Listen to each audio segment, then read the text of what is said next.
Hey guys, tonight we slip straight into something strange.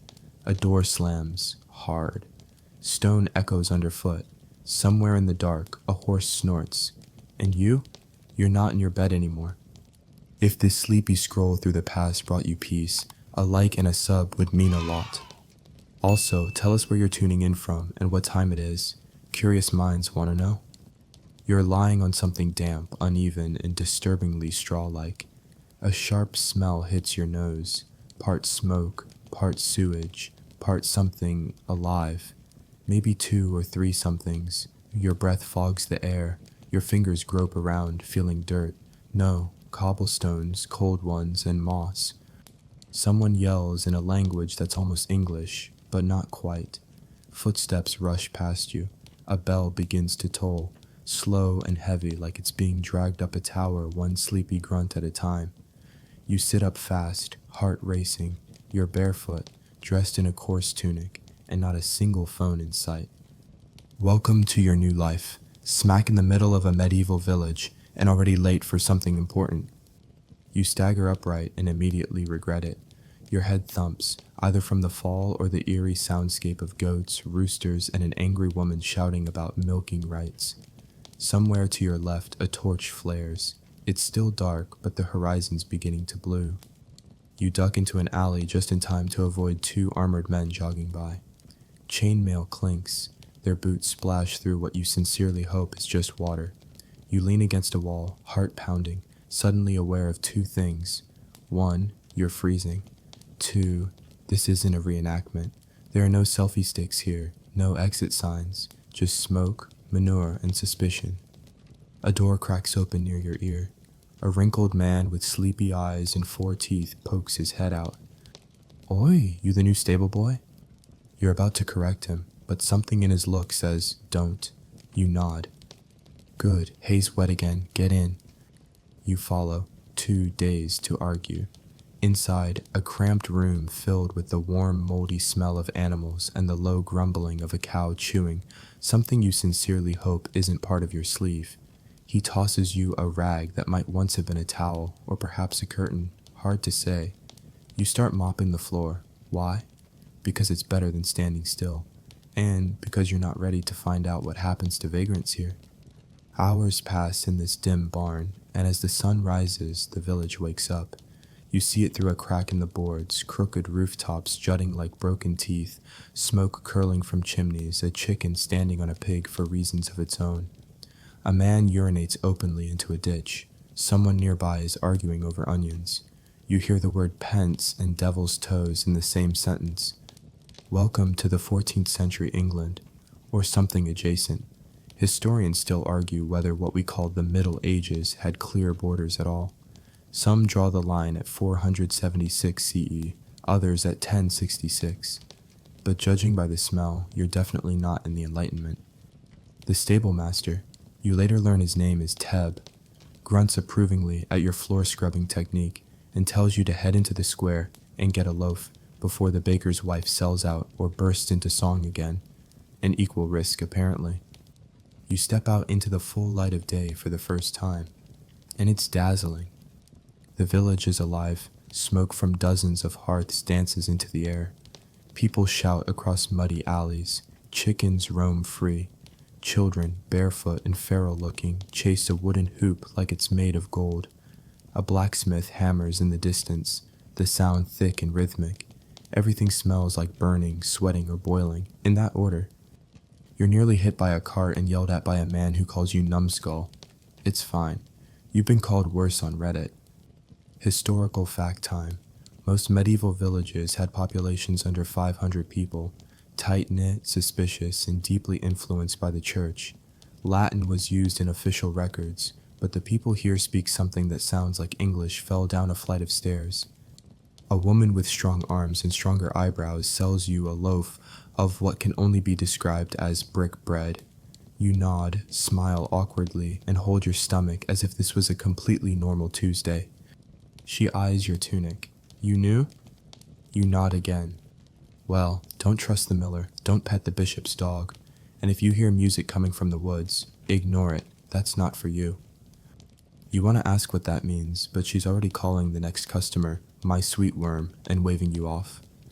You wander back to the barn and sit in the straw to eat. The bread is dense, like weapon-grade dense, but there's warmth in it. You chew and stare at the sky. No planes, no contrails, just clouds drifting in lazy medieval spirals. And then you notice something strange. Your hands. They look the same, but the calluses are real. So are the dirt and the tiny scar on your thumb. Somehow, you're not just in the Middle Ages. You've been edited to fit. Somewhere, a distant bell tolls again. Not for worship, but for work. You hear the creak of wooden carts and the lowing of cattle, and you realize this day has only just begun. Oh, and the quirky historical tidbit?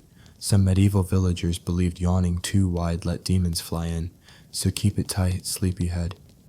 You leave the barn with a half-chewed hunk of bread still clutched in your hand, hoping no one notices that you've wiped your nose on your sleeve 3 times already. The village is fully awake now, and you, oddly, are part of it. Your bare feet squish through mud that has an alarming number of textures. Every few steps there's a mystery. Is it manure, food, or someone's laundry water? Could be all 3. You don't ask. Thatched roofs sag over low doorways like tired eyebrows. Smoke curls from crooked chimneys. The buildings are timber-framed, most with walls made from wattle and daub. That is, woven sticks packed with clay, straw, and more dung than you'd care to admit. You pass a hut with a hole in the roof patched by what looks like someone's old cloak. Efficiency, medieval edition. As you wander, people glance at you, not hostile, not exactly friendly. Just that subtle look you give a new dog in the neighborhood. A young boy throws a stone at a chicken, misses, and then glares at you like it's your fault.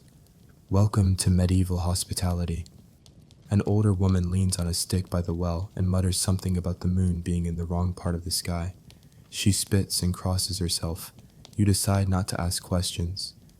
You pause near the village square, which is a polite way of saying the flattest patch of mud not currently occupied by pigs. It's surrounded by little stalls and carts. Sellers shout about eels, onions, and one man aggressively pushing honest-to-God salt from the good coast, not that French muck. There's a distinct lack of personal space. Someone sneezes directly onto a cabbage. Someone else is selling pies that look suspicious. You back away from those.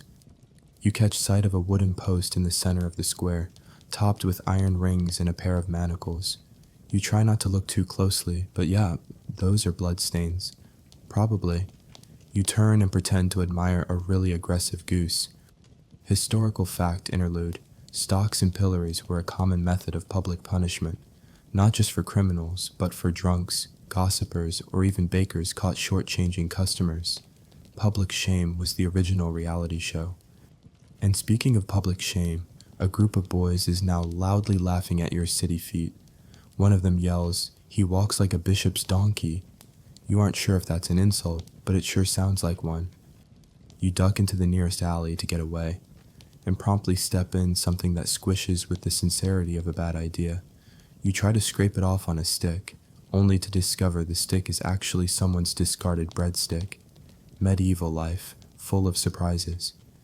You emerge into a quieter side street, where a few villagers are hanging laundry between buildings. The linens flap lazily above your head. One woman leans out of a window to pour a pot of water directly into the street below, where it mingles with whatever else is flowing by. You realize suddenly this entire village is alive with unspoken rules.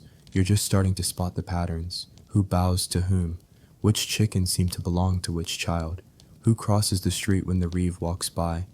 That's a local official, you're told, appointed by the Lord to keep order.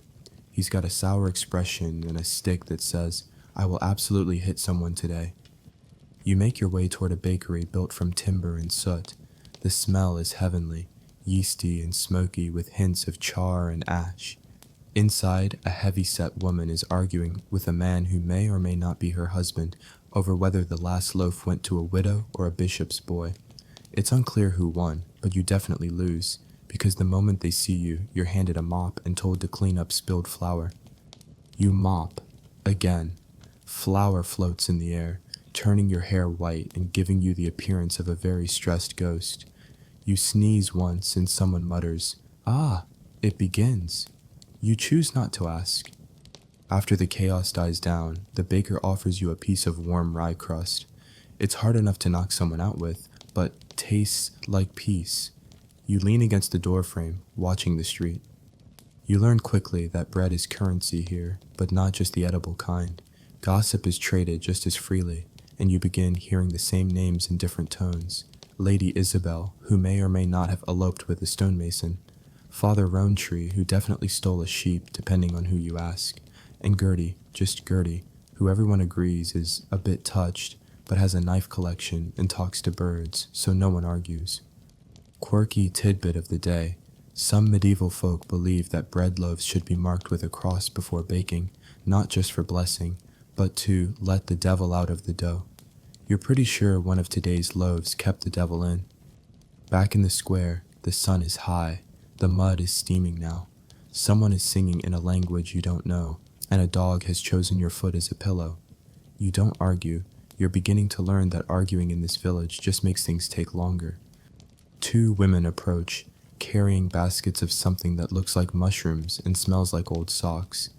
They nod at you, then turn to each other and whisper behind their hands.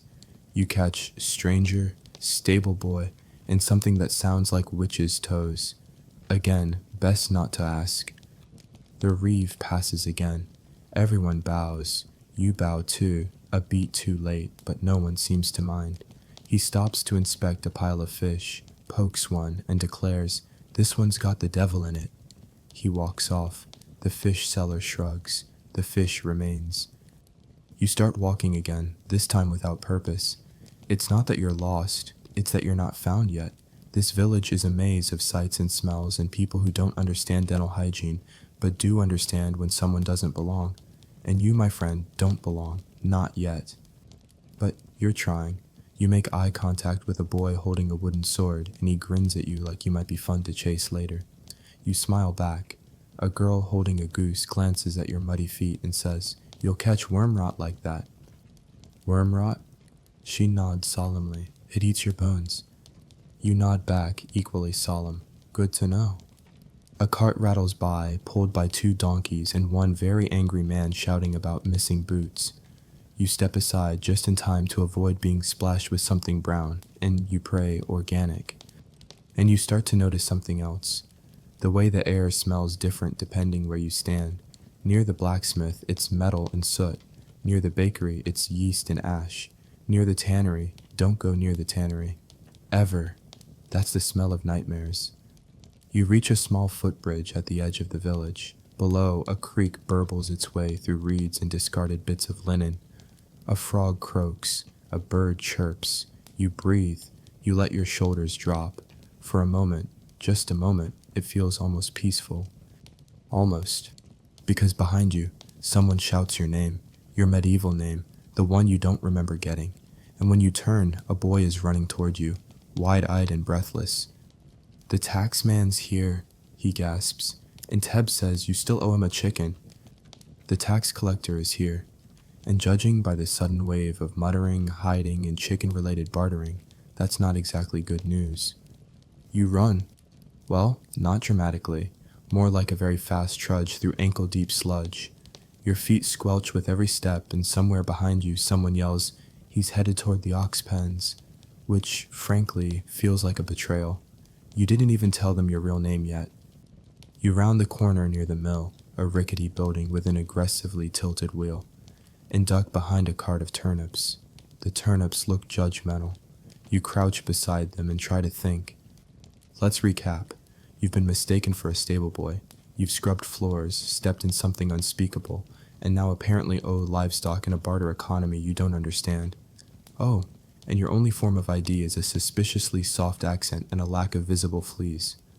You peek around the cart. The tax collector is here indeed, flanked by two guards and carrying a scroll so long it needs its own assistant. He's tall, thin, and dressed in dark blue. His beard is a statement piece. His boots are dry. That's how you know he's the villain. Villagers line up before him, clutching bundles of wool, sacks of grain, and the occasional very nervous goat. He makes notes with a quill that probably costs more than a week's worth of turnips. He speaks in a nasal voice that could curdle milk. 3 hens, 2 farthings, and a promise to patch the reeve's thatch by midsummer, he says to one villager who bows and backs away like he just met royalty and a snake at the same time. You try to slip back toward Teb's barn, hoping he's joking about the chicken. He's not. He's waiting for you at the door, arms crossed and holding, yes, a live, flapping chicken. It's pure chaos in feather form. Take it, he says. Hand it over, don't say anything, and don't drop it this time. This time? You accept the bird like it's a very confused baby, cradling it with more caution than confidence. Its beady eyes say, I will end you. Its claws say, I've done it before. Teb gives you a gentle shove toward the tax collector, who is now squinting at you with the expression of someone wondering how a turnip learned to walk upright. Name, he says, already bored. You stammer out something that sounds vaguely Anglo-Saxon. He doesn't even blink. Occupation? You glance at Teb. He mouths, stable boy, with a tiny, exasperated shake of the head. Stable boy? You repeat, trying not to look like you're being coached from the sidelines. Payment? You hold out the chicken. There is a pause, the kind of pause where the world holds its breath and the chicken flaps. Then, miraculously, he accepts it. The guards jot something down. The scroll man mutters unbalanced foul and waves you off like an unimportant plot point. You back away, bowing awkwardly, and nearly trip over a cartwheel. You return to the barn feeling victorious and covered in feathers. Historical sidebar. Medieval taxes weren't just coins. They were goods, eggs, hay, wool, and sometimes promises of labor. The Domesday Book, compiled in 1086, is full of records like Goda owes 3 hens and a day's plowing. You just paid with poultry. Congrats. Later that morning, Teb lets you follow him into the market. The mud here is thicker, but the smells are almost worth it. Bread, onions, and a whiff of something sweet and fermented. A vendor is selling ale from a barrel strapped to a donkey. Another is shouting about his miracle radishes that allegedly cure rashes and heartbreak. You stop at a stall where round loaves of rye and barley bread are stacked like squat bricks. A woman with a massive wooden spoon stirs a pot beside her stall, ladling thick soup into wooden bowls. You notice a man paying for lunch with a handful of nails. Another trades a comb for apples. It's chaos, but it works. Barter, trade, favors. Everything here runs on relationships and recognition. Fringe, tidbit time. Some medieval villagers carried small pouches of salt around their necks, not for seasoning, but as tokens of good faith during bartering. Salt was so valuable it was sometimes referred to as white gold. You eat your soup while perched on a barrel, legs dangling, listening to the gossip churn around you. Apparently, the miller's wife was seen with the reeve's cousin. The local pig has gone missing, and there's still something very wrong with the bishop's dog, though no one will elaborate. One man points toward the church and says, "They've got bones in there, real ones, from a saint." Another scoffs, "It's just an old femur from a drowned monk." Historians still argue whether most village relics were authentic or just good marketing, but either way, they worked. A saint's toe bone could draw pilgrims, and pilgrims brought coin. Faith, meet economics. You finish your soup and help Teb load a sack of oats onto a cart. As you heave, something inside you shifts, not physically, although your back disagrees, but mentally. You've spent a whole day surviving here, not as a tourist, but as a person. A filthy, footsore, soup-stained person. A village bell rings again, this one sharper, more urgent. People start moving. Someone calls for buckets. You spin around, scanning for smoke. Teb grunts and points. Not fire. It's mass. Church bell. Oh. The whole crowd begins migrating toward a large wooden building near the center of town. Timber, stone base, steep roof. The church. Teb nods toward it. You coming? Everyone's expected, even strangers. You follow the crowd. Inside, the church is dim. Candles flicker. The walls are plain, save for a few faded frescoes and one very haunting depiction of a man being eaten by birds. A priest begins to speak, all in Latin. No one understands it, but everyone nods solemnly, like they do. You sit on a wooden bench surrounded by villagers kneeling, praying, or just trying not to fall asleep. The air is smoky from incense. Dust dances in the candlelight. For a moment, you feel transported, like time has melted. Then someone sneezes on you. The service ends. Outside, a man with one eye is selling pies again. You ask what's in them, he just winks. You walk away. Later that afternoon, you're invited to a small meal behind the bakery. It's humble. Bread, weak ale, a bit of onion, and something that might be fish or very confused meat. You eat with your hands, everyone does. You wipe your mouth on your sleeve. Everyone does that too. The sun dips low. Shadows stretch across the square. You sit with the villagers as they swap stories, many involving saints, pigs, and one notorious local duck that, if tales are true, once bit a priest on Easter morning.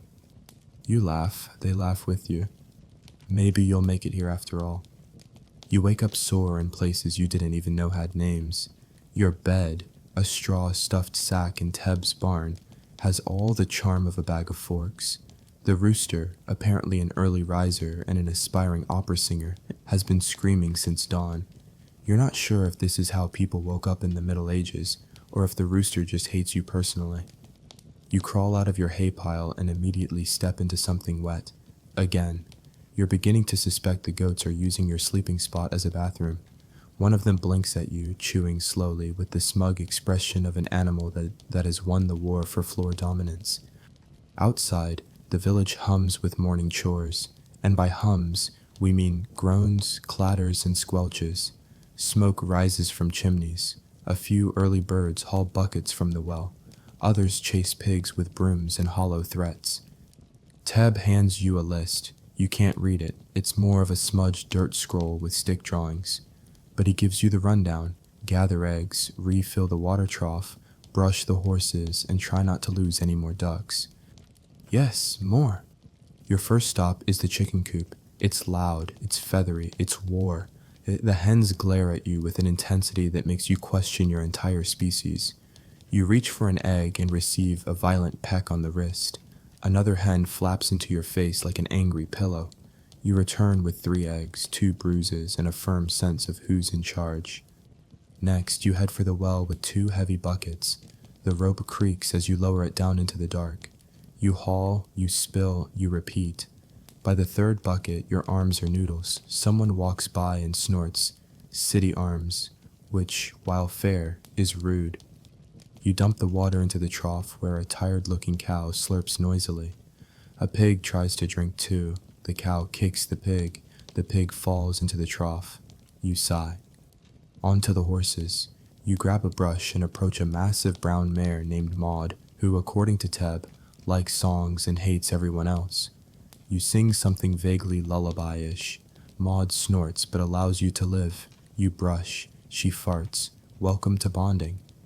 As you're scraping mud off her hooves, a kid appears and says, "Careful, that's where most people lose teeth." Then he skips off. Helpful.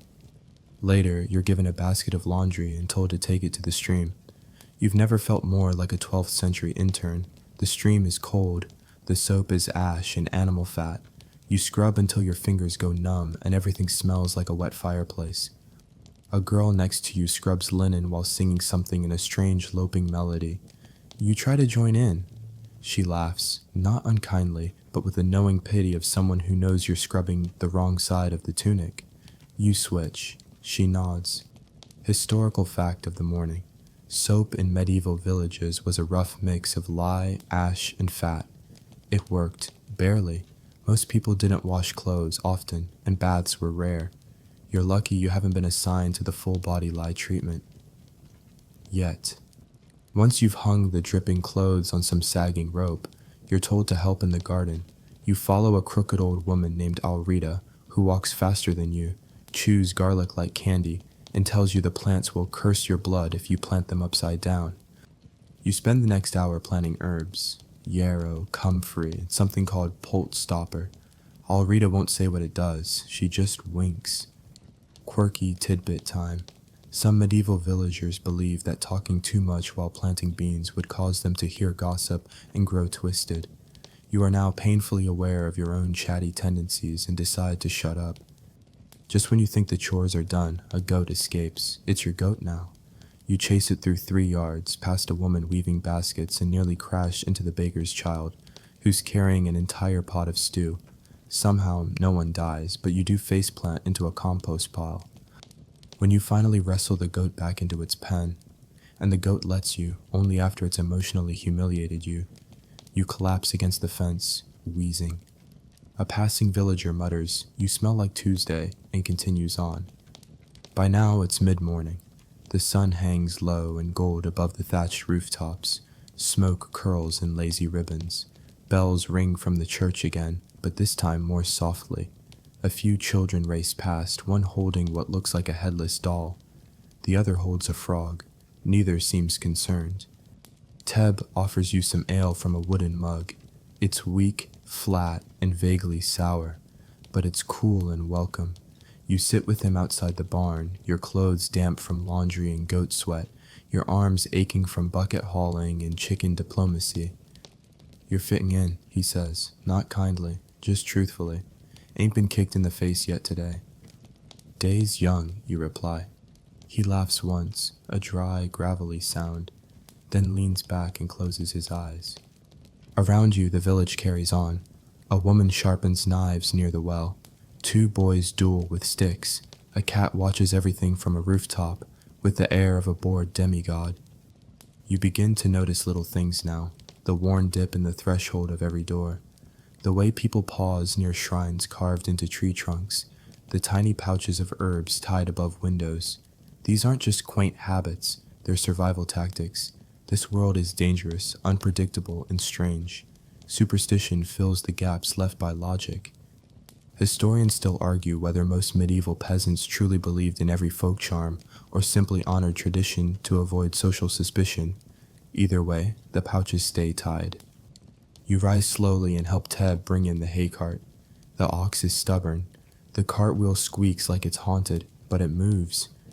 After lunch, stale bread and boiled root vegetable stew, lovingly called peasant mash, you sit by the fire pit with the others. Someone plays a lute. Badly. Another sings a song about a knight who fell in love with a duck and was cursed to quack every full moon. You laugh until tears run down your face. No one thinks it's weird. In fact, someone hands you a carrot and says, "You can be the duck next time." You're in. Afternoon stretches long and golden across the village, slanting light between crooked rooftops and over half-mended fences. You've just finished burying the remains of the stew behind the barn. A task no one told you to do, but which felt morally necessary, when Teb waves you over. "Come on, church bells rang twice," he says, wiping his hands on a rag that may have once been white, possibly during the reign of King Arthur. "That means it's feast day." You blink. "Feast?" He nods, eyes squinting toward the horizon. "Sort of. More like food with witnesses and a sermon." He pauses, then adds, "And chicken bones." You're starting to think this village operates under its own genre of logic. Still, you follow him down the lane, where more and more villagers are gathering near the church. Some carry baskets, others bottles wrapped in cloth. Everyone's dressed a little nicer, or rather, their normal clothes have been brushed off, relaced, and possibly turned inside out for freshness. You arrive at a small clearing behind the church. There's no long table, no banners or bards. Just blankets laid out, people sitting in loose clusters, and a goat very determined to steal someone's cabbage. Teb hands you a chunk of bread and a wooden spoon. You help, you eat, don't question what's in the pie. Reassuring. The first bowl passed to you contains what might be beans, or snails, possibly both. You accept it politely, trying to smile in that "I'm grateful and only mildly terrified" kind of way. The bread is hard, the ale is warmer than you'd like, and the pie, well, you don't ask. It tastes like meat and regret. A boy near you picks up a chicken bone and begins fluting into it like a whistle. No one stops him. In fact, someone claps. You're seated between a woman named Willa and a man called Big Tom, who has 2 fingers missing and an astonishingly detailed tattoo of what might be a cat fighting a snake. Willa offers you a pickled egg wrapped in leaves. You hesitate. "Oh, come on," she says, nudging you. "Better than soup boiled 3 times through the same sock." You eat the egg. It's not bad, vinegary, assertive, possibly haunted. Conversations swirl around you. One man boasts about having seen a real Saracen horse. Another claims he once ate a fish with human teeth. Someone starts a song about St. Olaf and a barrel full of bees. You sip your ale and listen. Historical fact time.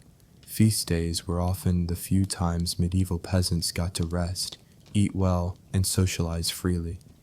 These events were tied to the church calendar, saints' days, major holidays, and harvest celebrations. The food might not be lavish, but the spirit was. It was community survival, served warm. You stretch your legs and wander toward the edge of the gathering, where a trio of children are trying to teach a chicken to sit. The chicken is not cooperating. You hear a burst of laughter behind you, then the dull thunk of someone falling over in the grass. Someone else starts juggling spoons. You glance toward the church. A priest stands near the steps, not the fire and brimstone kind, but more the sleepy uncle variety. His robe is patched, his sandals are mismatched. He raises a hand and murmurs a few words. No one goes silent, but people do nod in acknowledgement. Then the sermon begins.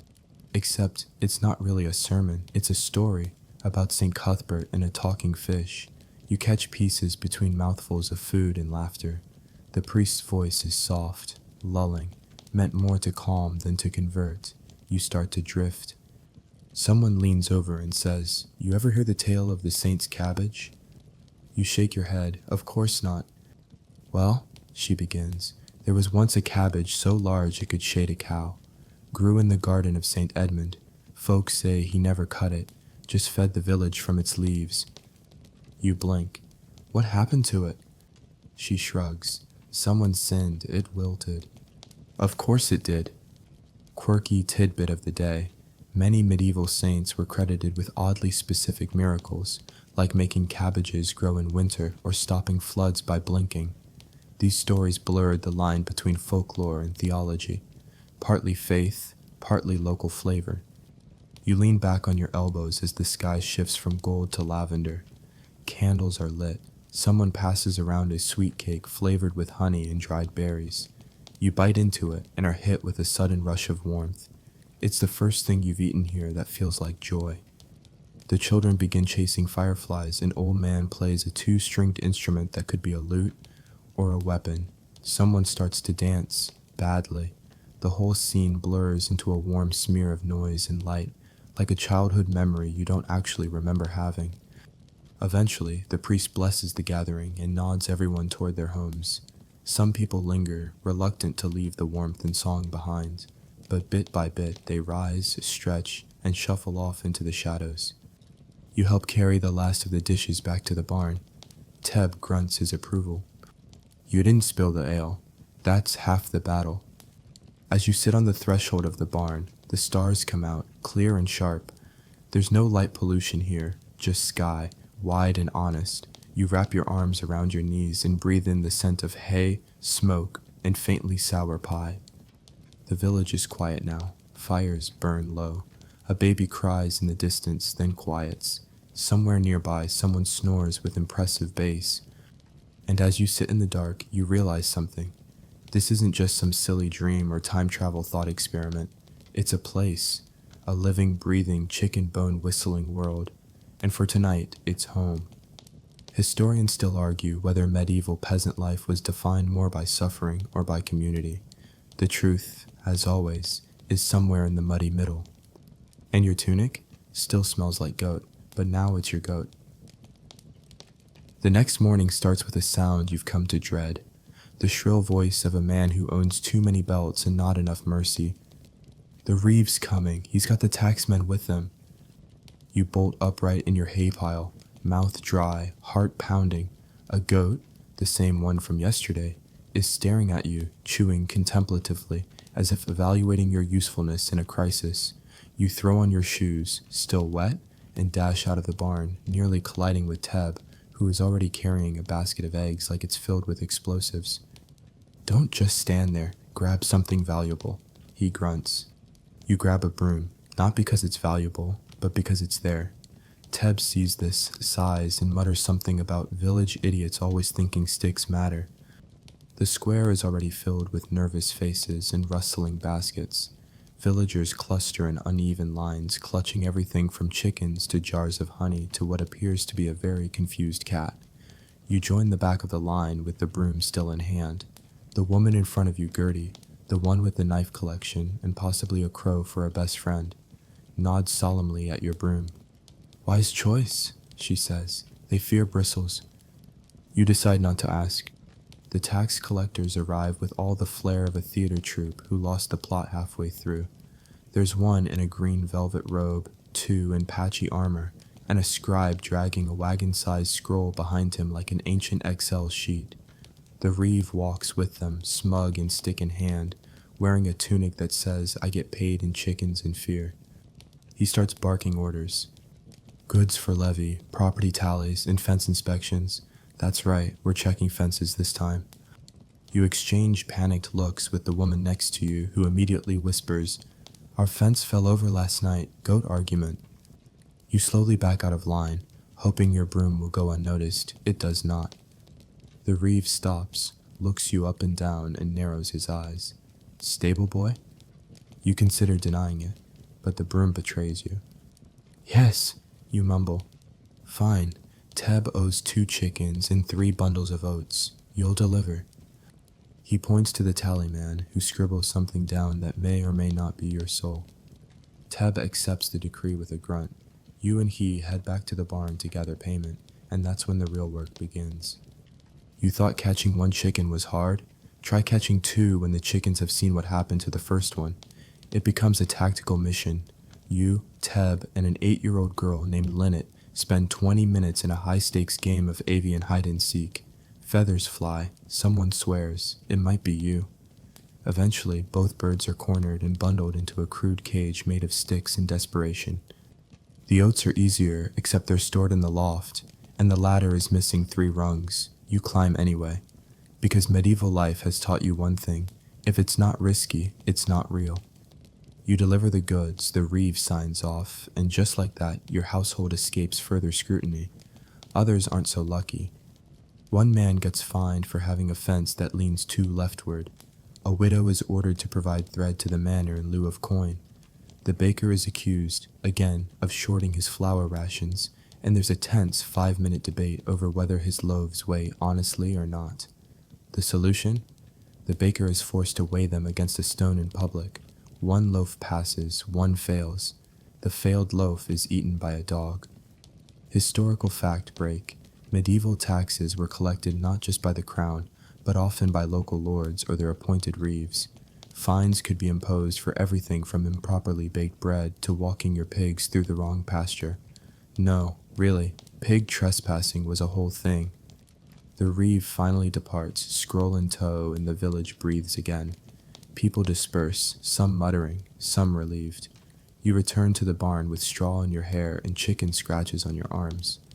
"Good lad," Teb says. "Didn't drop anything, and you didn't cry, not like Tom." You're about to ask who Tom is, but Teb points to a grown man sobbing behind a stack of firewood. You let it go.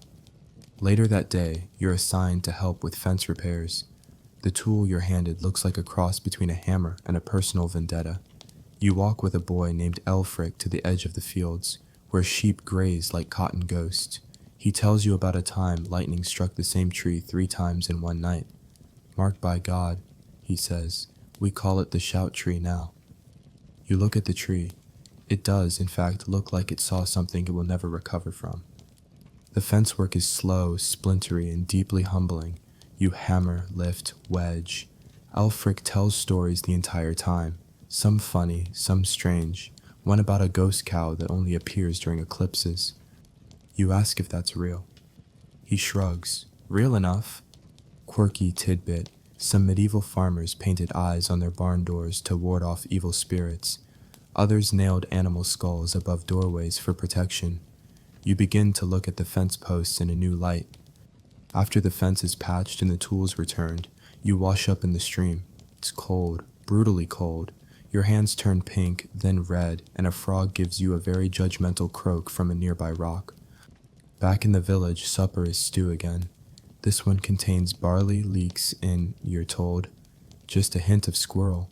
No one confirms if that's a joke. As the sun dips, people gather in the square again. No feast this time, just a quiet evening. Someone starts carving wooden toys. Someone else spins wool. A pair of teenagers try to juggle eggs. One succeeds, the other does not. You clap politely anyway. You sit with Teb, who's working on a fishing net. He tells you about the last tax season, when the reeve tried to claim a cartload of turnips as property of the manor, and the turnips mysteriously ended up rolling into the stream. No one knows how. You nod solemnly. Turnips are slippery. Very, he says, especially the rebellious ones. The fire burns low. Someone starts singing, not for performance, just for comfort. A gentle, spiraling tune about harvest moons and lost travelers. You close your eyes. You're still sore, still tired, still slightly crusted in chicken-related grime. But you're here. And no one finds you for walking funny or owning suspicious broomsticks. Historians still argue whether medieval life was more defined by oppression or community. You're starting to think it was both, but also a lot of strange chickens.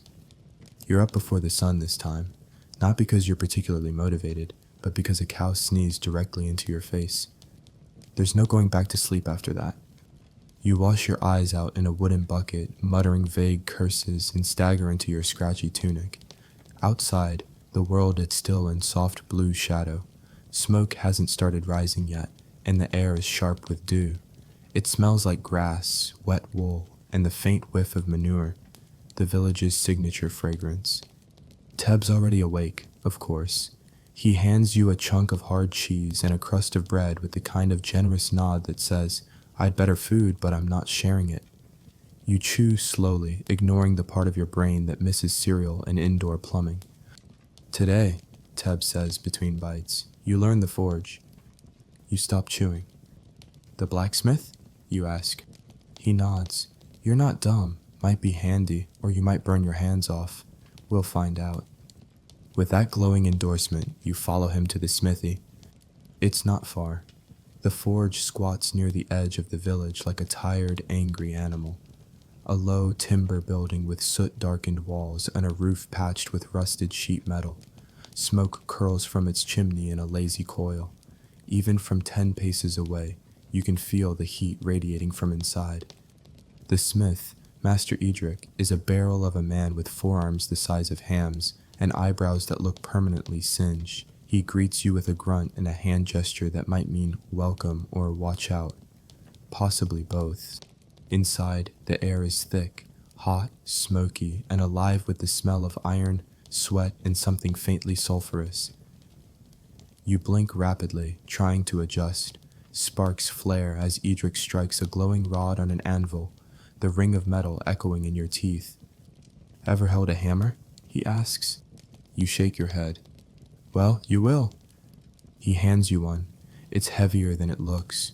You clutch it with both hands like a toddler offered a sword. "You're not shaping swords," he says. "That's for war and rich folk. You're starting with horseshoes and nails. If you're lucky, hinges." He shows you how to pump the bellows, a massive leather contraption that breathes air into the forge fire like a dragon with asthma. As the coals blaze brighter, the metal glows a dull red, then orange, then white. "Timing is everything," he says. "Too cold, it bends. Too hot, it melts. You want it like porridge, glowing but not dripping." You nod like that makes sense. Then he sets a glowing rod on the anvil, hands you the hammer, and steps back. You try. You hesitate. The metal hisses. The anvil waits. You swing. It clangs. Wrong angle. The rod skitters. "Again," Edric says, expression unreadable. You swing again. Better. The metal flattens slightly. It goes on like this for hours. Hit, reheat, hit again. You burn your thumb. You drop the tongs. At one point, a spark jumps up and lands in your hair. Edric casually dumps water on your head and keeps hammering. Eventually, you produce something that might resemble a horseshoe, if the horse in question has very low standards and possibly 3 legs. Edric grunts. "I've seen worse, usually from pigs." You take that as a compliment. He sends you to cool the shoe in a barrel of water. Steam rises with a hiss. You stare at the faintly warped curve of iron and feel something. Pride, exhaustion, smoke inhalation, possibly all three. Historical fact, drop. Blacksmiths were vital in every medieval village, not just for weapons, but for tools, hinges, nails, and horseshoes. Their status was high, but so was their workload. Many blacksmiths worked from dawn until darkness, surrounded by heat and sparks. You spend the rest of the morning hauling coal, pumping bellows, and trying not to accidentally forge your own foot. By midday, your arms feel like boiled eels, your face is streaked with soot, and your tunic, already not winning any fashion awards, now smells like roasted boot leather. During a break, Edric lets you drink from a shared clay jug of water. He offers you a piece of dried meat and tells you about the time lightning struck his forge, and he used the leftover ash to make the best nails in Wessex. Still holding up that bridge, he says proudly. You nod, chewing slowly. Of course, that bridge collapsed last spring, he adds, but not my nails. The wood rotted, probably. By afternoon, you're given a simpler task, making nails. You shape the rods, heat them, tap out the heads, and cool them. It's hypnotic. The clang of the hammer, the glow of the coals. It starts to make sense. Not easy, but clear. You hit something and it changes. You miss and it doesn't. Immediate feedback. No ambiguity, no confusion.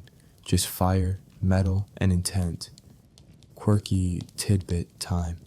In some parts of medieval Europe, blacksmiths were believed to have magical powers, able to bend iron and control fire. Some villagers even brought sick animals to the smithy, hoping the forge's heat would burn away illness. At the end of the day, your hands are blistered, your arms dead, and your ears still ringing.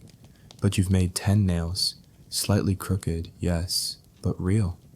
Edric nods once, which is basically a standing ovation, and tells you not to drop dead before tomorrow. You return to the barn, trailing soot like a mobile chimney sweep. Teb sees you and snorts. You look like a roasted rat. Feel like one, you mutter. He hands you a bowl of barley stew. It's warm, salty. You eat it with a spoon that's slightly bent. One of Edric's, probably. You smile. Later that evening, you sit by the communal fire again. The village feels smaller now. Not in a claustrophobic way, but in that familiar, lived-in way, like a favorite coat you didn't know you owned. Kids chase each other with sticks. A woman braids her daughter's hair. A dog gnaws something suspicious in the shadows. You listen to a story from an old man with a voice like cracked leather. He talks about a smith who once forged a bell so perfect it sang every night without being touched. They say the devil came for it, he whispers, but the smith melted it down first, better gone than corrupted. The flames crackle. You watch sparks drift into the sky. Historians still argue whether smiths were viewed with suspicion or reverence. The truth, as always, is a bit of both. Fire can forge or destroy, and so can the hands that wield it. You fall asleep dreaming of glowing iron and quiet bells that sing in the dark. You wake to the sound of something rooting around in the straw near your head. Not rats, bigger, snortier. You crack one eye open to find a pig staring at you, nose inches from your face. You both blink. You speak first. Good morning. The pig grunts and trots off like it has places to be. You sit up, brushing straw from your hair and squinting through the barn slats at the gray morning outside. There's no sun yet, just fog. The village is wrapped in it like a ghost trying not to be seen. When you finally stumble out into the lane, you realize something's different. The mood. People aren't bustling like usual. There's less shouting, more glancing. You see a few villagers huddled together, whispering. One woman makes the sign of the cross as you pass. A child runs by holding a carved wooden figure with what looks like a single eye and wings? You spot Teb near the well, and he waves you over. It's Saint's Day, he mutters, spitting into the dirt. Time for stories. You frown. Didn't we already do one of those? He shakes his head. That was a feast. This is different. Tonight's for tales, the strange ones, and prayers. in case the old ones are listening. You get the distinct feeling that the old ones doesn't mean saints. By midday, the sky is still heavy and low. You've helped repair a cartwheel, fed the ox, who dislikes eye contact, and somehow gotten roped into plucking feathers from a suspiciously small turkey. But everyone seems distracted, like something's building. It's only later, as the sun dips, that the true reason for the tension reveals itself. You're invited to a fire, not the usual one. This is deeper in the woods, past the fields, in a small clearing, surrounded by yew trees and a standing stone that everyone politely pretends isn't carved with teeth. You arrive just as the fire is lit. Everyone's quieter than usual. Even the children whisper. They hold charms, woven from straw, bone, bits of colored cloth. One kid has a piece of mirror tied to their wrist. An old woman steps forward, Gertie of course, and raises a gnarled stick. Not a staff, not quite. Just a stick that says, "I've been in fights you'll never know about." She begins a story. About a saint who lost his eyes to wolves and could still see the truth in men's hearts. About a pig that walked on its hind legs and whispered secrets in Latin. About a storm that screamed the names of the dead. Her voice is gravel and smoke. The villagers lean in, listening hard. You sit cross-legged near the back, trying not to shift too loudly, trying not to breathe too hard. Then another story, this one told by the smith. It's about a one-eyed pig, the same one you heard mentioned days ago. Apparently it appeared the night before a great sickness swept through the village. Its eye glowed, it spoke in riddles, it vanished when the moon turned blue. You raise your hand cautiously. Was it a metaphorical pig? Everyone turns to look at you. No, someone says, it was Gertie's. Ran off with the priest's rosary, Gertie adds proudly. You nod slowly. Right, of course. Historical fact break. Medieval villagers often blended religious beliefs with folklore and superstition. Saints were real, but so were fairies. Miracles and curses could share the same table. And storytelling wasn't just entertainment, it was survival. Memory, warning, and magic all in one. Another story begins, this one whispered by a man who hasn't spoken much before. It's about a well, one that grants visions, but only if you feed it a finger. You try not to look at his hands. You notice the fire casting odd shadows on the trees. One moves against the wind. You blink and it's gone. Probably just your imagination. Probably. Someone passes around a bottle. You take a sip. It tastes like fermented bark and regret, but it's warming, soothing. Someone else passes a sweet, hard, honeyed, and shaped like a crescent moon. You suck on it slowly while another woman tells the story of a saint who could tame geese with a song. I tried that once, Teb whispers beside you. Didn't work, got bit, twice. The fire burns lower, the air grows colder, the stories shift, becoming darker, slower, more uncertain. Someone talks about dreams that come in threes, about bells that ring when no one is in the tower, about the girl who danced until her feet bled, and then kept dancing. Quirky tidbit time. The dancing plague wasn't just a myth. In 1518 in Strasbourg, people did dance uncontrollably, dozens of them. Historians still argue whether it was mass hysteria, ergot poisoning, or a form of religious trance. No one agrees, no one forgets. You feel the ground beneath you in a new way now, more alive. You look up at the sky, no stars tonight, just clouds. One last story, this one from a boy no older than 12. His voice shakes, but the villagers fall silent. He talks about a crow that follows him in his dreams, says its name is Woad, says it's waiting. No one laughs, not even Gertie. The fire's coals glow deep red now. People begin to stand, slowly, stretch, rub their arms. Some leave charms by the standing stone, others touch it and whisper prayers. You follow quietly, unsure if it's superstition or courtesy. You place a small rock at its base, just in case. The walk back is silent. Even the frog seems subdued. Back in the barn, you lie in your straw, pulling your blanket tight. The animals are still, the air feels heavier. And in the dark, you find yourself whispering something. Not quite a prayer, Not quite a plea, just a line from one of the stories. Let the night pass gently, let the morning rise clean. Historians still argue whether these tales were based on real events or invented to teach, to warn, or simply to comfort. But in this village, they are as real as taxes and turnips. You close your eyes, listening to the wind dance across the roof. And for just a moment, you think you hear a distant pig, laughing. Dawn arrives slow and golden, casting long fingers of light across the village roofs. You wake to the sound of trumpets, not the smooth, jazzy kind, the medieval, I have arrived and you should tremble kind. You scramble out of the barn, hair sticking up like a haystack on strike, and spot villagers gathering at the edge of the square. There's tension in the air again, but not the whispery, eerie kind like last night. This is louder, shinier, and covered in embroidery. The Lord has arrived. Teb finds you mid-sock and jerks his head toward the noise. You'll want to see this. Just try not to sneeze, or stand too straight, or too slouched. Actually, just stand behind someone. You jog beside him toward the square, catching sight of the spectacle. A banner flapping in the breeze, its gold thread gleaming in the sun. It bears a lion, or maybe a very determined dog. Beneath it rides a man in shining armor, polished, impractical, and obviously not local. His horse is huge and white and knows it. The saddle alone probably costs more than the entire village. Flanking him are two squires and a man carrying what looks suspiciously like a portable chair.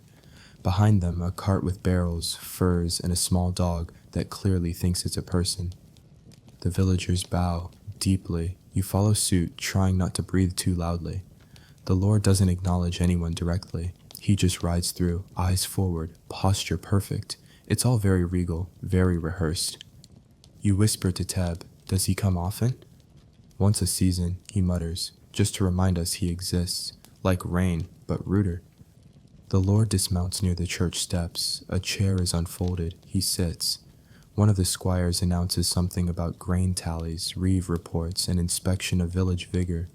No one knows what that means, but everyone pretends they do. The reeve, sweat already blooming on his brow, begins listing off recent taxes collected, fences repaired, crimes punished. You recognize a few names. Someone apparently got fined for reckless cider fermentation. Another for loud bell abuse. You make a mental note to stay away from bells. The Lord occasionally nods, mostly he pets the dog. You sneak glances at the villagers. Some are wary, others bored. A few look like they're practicing their most obedient expressions. Then there's Gertie standing proudly in the front row, glaring like she's daring the Lord to address her directly. He does not. Instead, after several long minutes of administrative theater, the Lord raises a hand. Silence falls. He speaks. His voice is smooth and deep, the kind that was probably trained in expensive echo chambers.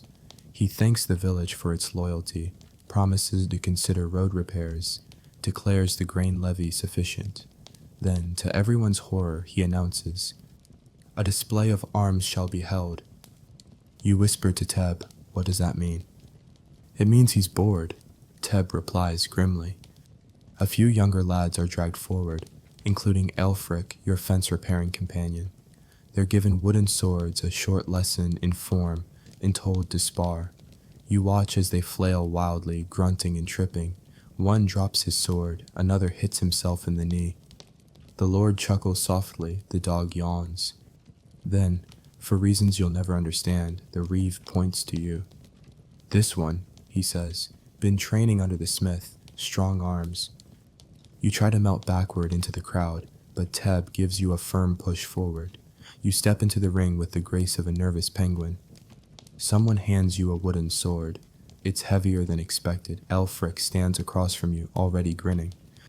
Go easy, he says. You do not go easy, because the moment someone shouts, begin, he charges you with the enthusiasm of someone who once tried to wrestle a goose and won. You parry once, duck twice, and, by complete accident, hit him in the leg. He stumbles, you freeze. The crowd gasps. Then, to your horror, cheers. Even the Lord claps, once, slowly. The reeve nods approvingly. We'll make a man of you yet. You return the sword and back away before they assign you to a tournament or a crusade. Historical sidebar. Lords often visited their manors infrequently, relying on reeves and bailiffs to manage day-to-day affairs.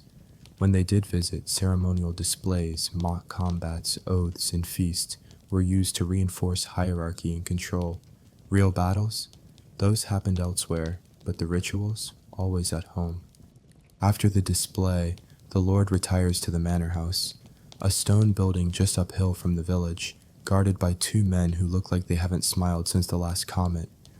You, meanwhile, are dragged to the bakery and given a celebratory onion. "Good strike," says the baker. "Impressive ducking," adds his wife. You chew your onion slowly. Victory tastes sharp. Later in the day, the village prepares a small tribute meal. Not a feast exactly, but more elaborate than usual. Chickens are cooked, root vegetables are sliced with reverence. Someone even breaks out dried apples. These are placed on a wooden tray alongside honey, bread, and a single roasted trout. The food is carried uphill by the reeve and two assistants. You are not invited. Teb leans against the wall and mutters, "Let them fawn. We'll get the leftovers." He's right. 2 hours later, a half chicken, a chunk of honey loaf, and 3 apple slices return. You and Teb eat them slowly in the barn, pretending you're not impressed. The sun dips low. The Lord doesn't reappear, but the mood in the village lightens. The tension fades. Kids resume stick fights. Dogs chase chickens. Someone starts playing a flute that's only slightly out of tune. You sit near the well, letting the cool stone press against your back. You think about the hierarchy here, how even in this quiet place, power has its rituals, titles, borders, nods, and silences. And yet, it's also a place where nobody with a borrowed broom can, in a few days, earn a little space, a few smiles, and half a chicken. Quirky fact of the day. Lords sometimes exercise the bizarre rite of Harriet, a death tax where, upon a villager's passing, the best animal or piece of equipment was claimed by the manor. Imagine dying, and someone shows up to take your plow as tribute. Historians still argue whether these feudal rites were enforced universally or varied wildly between manors, but the principle held, nothing, not even death, was free. Back in the barn, Teb yawns and kicks off his boots. "Well," he mutters, "you survived a visit from the Lord. That's better than most." You settle into your hay pile, limbs aching, eyes heavy. Somewhere outside, a horse whinnies, a chicken squawks, and the stars blink into place, one by one, distant, indifferent, and eternal. You wake up sweating. It's not the heat, though the barn is warm, thick with hay dust and the breath of sleeping animals. It's something else. A strange, low ache behind your eyes, a pressure in your chest. You sit up slowly, head pounding, vision fuzzy. Your arms feel heavy. Your skin feels wrong. Teb notices as soon as you step out into the morning light. "You're pale," he mutters, squinting at you, "like flour that lost a bet." You try to laugh, but it comes out as a dry wheeze. He frowns. "Come on, we'll fix it." You don't know where he's taking you, but you shuffle along, feet dragging, sweat gathering under your tunic. The village blurs around you, the square, the well, a dog barking at a turnip cart. You blink and it's gone. Teb leads you past the church, down a narrow lane behind the bakery, and into a small, low house that smells of rosemary, garlic, and something less pleasant underneath. "This here's Winfrith," Teb says. Winfrith is a healer, or a witch, or just the one with the fewest squeamish instincts and the most jars. She's old, that much is certain. Her eyes are sharp, but her back is bent, and her fingers are permanently stained with herbs and ink. You're waved toward a bench without ceremony. She presses a hand to your forehead and mutters something that might be Latin or just annoyance. "No boils," she says. "No spots." "Good," Teb says. "Means it's not plague." You make a noise somewhere between panic and a polite cough. "Not yet," she adds cheerfully. "Could be a bad humoral imbalance. Maybe liver wind." "Liver wind?" She starts rummaging through shelves while explaining. "See, your body's made of humors, 4 of them, blood, phlegm, black bile, yellow bile. When they're balanced, you're well. When they're not, things go wrong. Fevers, madness, greed, lust, bad poetry. You are too dizzy to argue. She returns with a bowl of herbs, a jug of something steaming, and a duck feather. You open your mouth to ask questions. Don't, Teb says. It's better if you don't. What follows is one of the more memorable experiences of your life. You are made to drink a tea so bitter it feels like punishment. You are smeared with something cold and sticky that smells of onions. Then, yes, you are gently smacked across the chest with a duck feather while Winfrith mutters in a sing-song voice. You're not entirely sure when you pass out, but when you wake, it's later in the day and your fever has broken. You're groggy but better. See? She says. Duck never fails. You try to sit up. The room spins once, then settles. You'll live, Winfrith declares, then offers you a piece of dried apple. It's tough as leather and tastes vaguely of mint. You eat it anyway. Historical fact time. Medieval medicine was based on the theory of humors, developed from ancient Greek ideas. Treatments varied wildly, from herbal remedies to bloodletting to, yes, odd rituals involving feathers, chants, and animal fats. Many were surprisingly effective, many more weren't. As you rest in the corner, Teb and Winfrith talk in low voices about the changing winds, the bishop's dog still acting strange, a crow that's been seen near the fields 3 nights in a row. The old signs, she says, not good ones. By mid-afternoon, you're able to walk again, wobbly but upright. Teb helps you back to the barn, where you collapse onto your hay pile with a groan. You'll feel worse tomorrow, he says cheerfully. Thanks. Means the worst is over. You drift in and out of sleep for a while, only half aware of the village around you. You hear the creak of carts, the flap of laundry, a child screaming about being cursed by a frog. Normal things. Then, at dusk, you're visited by Father Rowntree. He enters the barn like someone expecting chickens to confess. Tall, thin, and possessed of an unsettling smile. He carries a small wooden cross and a flask that you suspect is not full of holy water. Word travels, he says, eyeing you. Heard you were touched by illness. You nod slowly. I prayed for your humors, he adds, and for your dreams. Your skin goes cold. My dreams? He leans in slightly. You saw the pig, didn't you? You blink. You haven't told anyone about the pig. He chuckles softly. Don't worry, it comes to many, especially around St. Mordred's Day. You'll be fine. Just don't eat mushrooms until the next moon, even the nice ones. And with that, he leaves, humming a tune that makes your spine itch. Teb enters a few minutes later, holding a bowl of porridge and looking annoyed. He give you the mushroom talk? You nod. He's obsessed with fungus, says the devil hides in toadstools. Does he? Teb shrugs. Only the red ones. Quirky tidbit. Some medieval priests believed that mushrooms were spirit doors, leading to visions, curses, or the realm of fairies. Whether they caused hallucinations, illness, or just confusion, they were often approached with deep suspicion. As night falls, your fever continues to fade. You sit outside the barn, wrapped in a cloak, sipping watered-down ale and listening to the quiet. The village seems softer somehow, more distant. You can still smell smoke, hear dogs barking, children laughing, but everything feels like it's happening just a little further away. You think about Winfrith and the feather and the way she looked at the clouds before muttering, "Storm's got teeth tonight." You don't know what that means. You're not sure you want to. Historians still argue whether medieval folk medicine was driven more by trial and error knowledge or spiritual fear. The line between healing and magic was always thin, sometimes indistinguishable. You pull the cloak tighter and stare up at the sky. The stars are out. One of them shoots across the horizon like a burning thread. You whisper a quiet wish, then cough, still recovering after all, but alive, and slightly more suspicious of ducks. You feel better in the morning, which in medieval terms means only slightly like death. Your fever is gone, your limbs work, you're upright, that's a victory. You step outside the barn into crisp morning air. Dew clings to every blade of grass. A low mist rolls through the village square like it's searching for something. Crows caw overhead. One seems to be following you. You nod at it politely, just in case. Teb greets you with his usual grace. You look like a boiled turnip. You grunt in return, which is about all the energy you've got. Rest's over, he adds. You're on night watch tonight. You blink. What? Everyone takes a turn. You're alive. That means you qualify. And so your fate is sealed.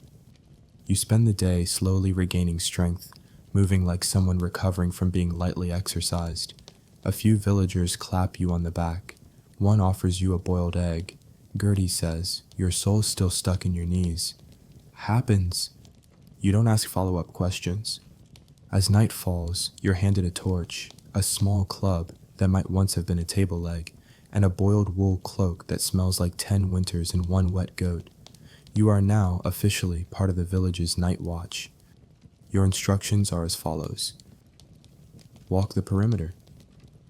Check the sheds. Avoid the woods. Don't talk to strangers. If you hear bells, wake someone. If you see lights where there shouldn't be lights, run. Reassuring. Your partner for the night is a teenager named Rollo. He's scrawny, loud, and missing 2 teeth, which he claims were knocked out by a squirrel. He's thrilled to have a rookie with him. You ever see a barrow wight? He asks 10 minutes in. No, they're not real, he adds casually, except for that time one strangled a chicken. You nod slowly. Of course. You start your patrol near the granary, all quiet. Then the goat pens, just snoring. Then the old well, which Rollo insists is haunted by a thirsty monk. You lean over and whisper, "Boo," just to test it. Nothing happens, unless you count Rollo elbowing you in the ribs. The night is surprisingly busy. You chase off a dog trying to sneak into the bakery. You relatch a gate that keeps swinging open. You check the church doors, locked. You find one villager drunk and singing to a tree stump. Apparently it owes him money. And through it all, the torch flickers, the stars wheel above, the village sleeps. Until it doesn't. Around the 3rd hour, the one where your eyes begin to rebel and your body starts dreaming while still upright, you hear it. Whispers, faint, low, and very much not wind. You stop. Rollo freezes. You both listen. There it is again, from behind the Reeves house. You creep toward the sound, torch low.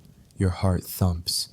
The whispers grow louder, not words exactly, just movement, urgency. Shadows flit along the wall. You tighten your grip on the club. Then suddenly, laughter. And a giggle. You exhale. It's not ghosts. It's 2 teenagers.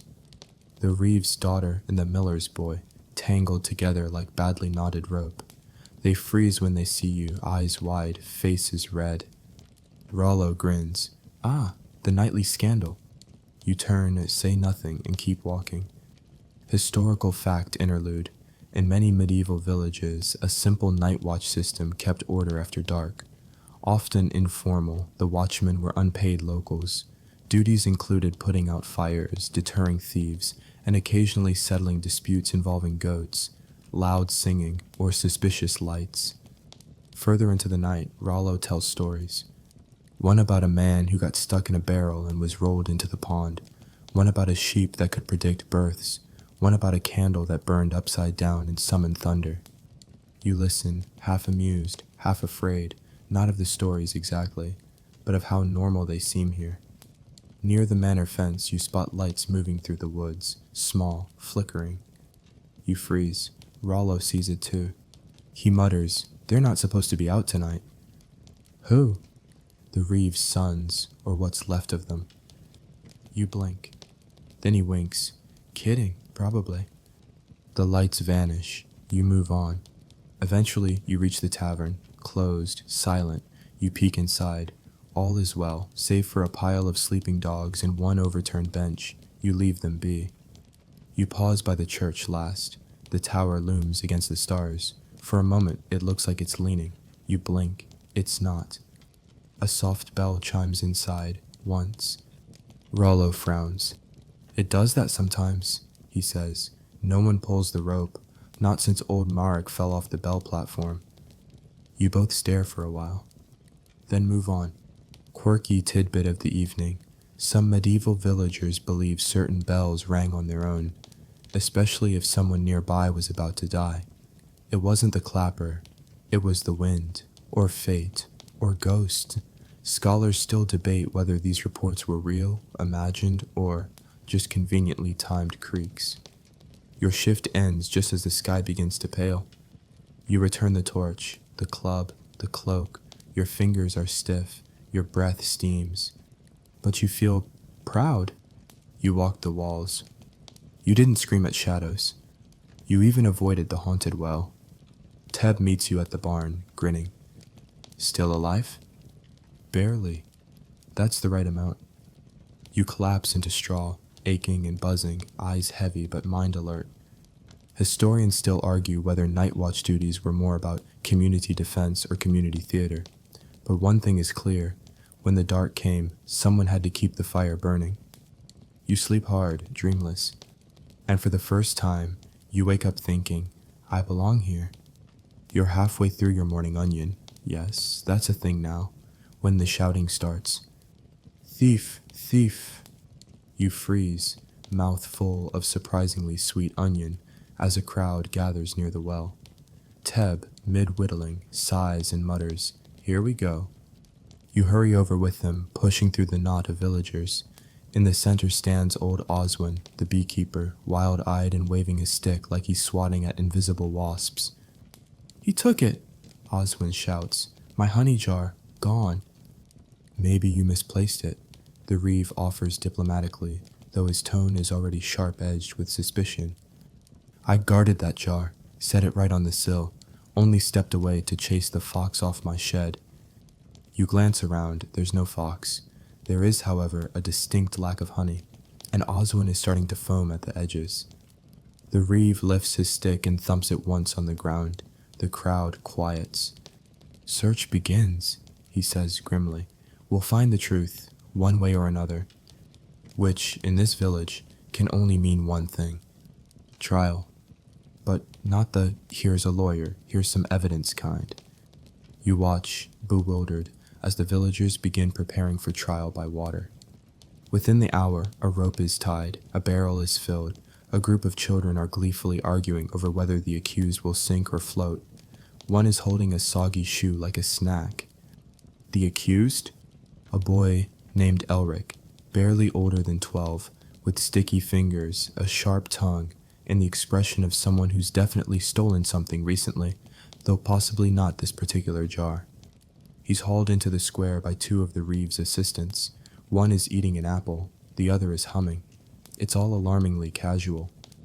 The Reeve stands on a barrel and announces, Elric of Wattle End is accused of thievery. On this day we shall test his truth in the eyes of God and water. You lean toward Teb and whisper, You're kidding.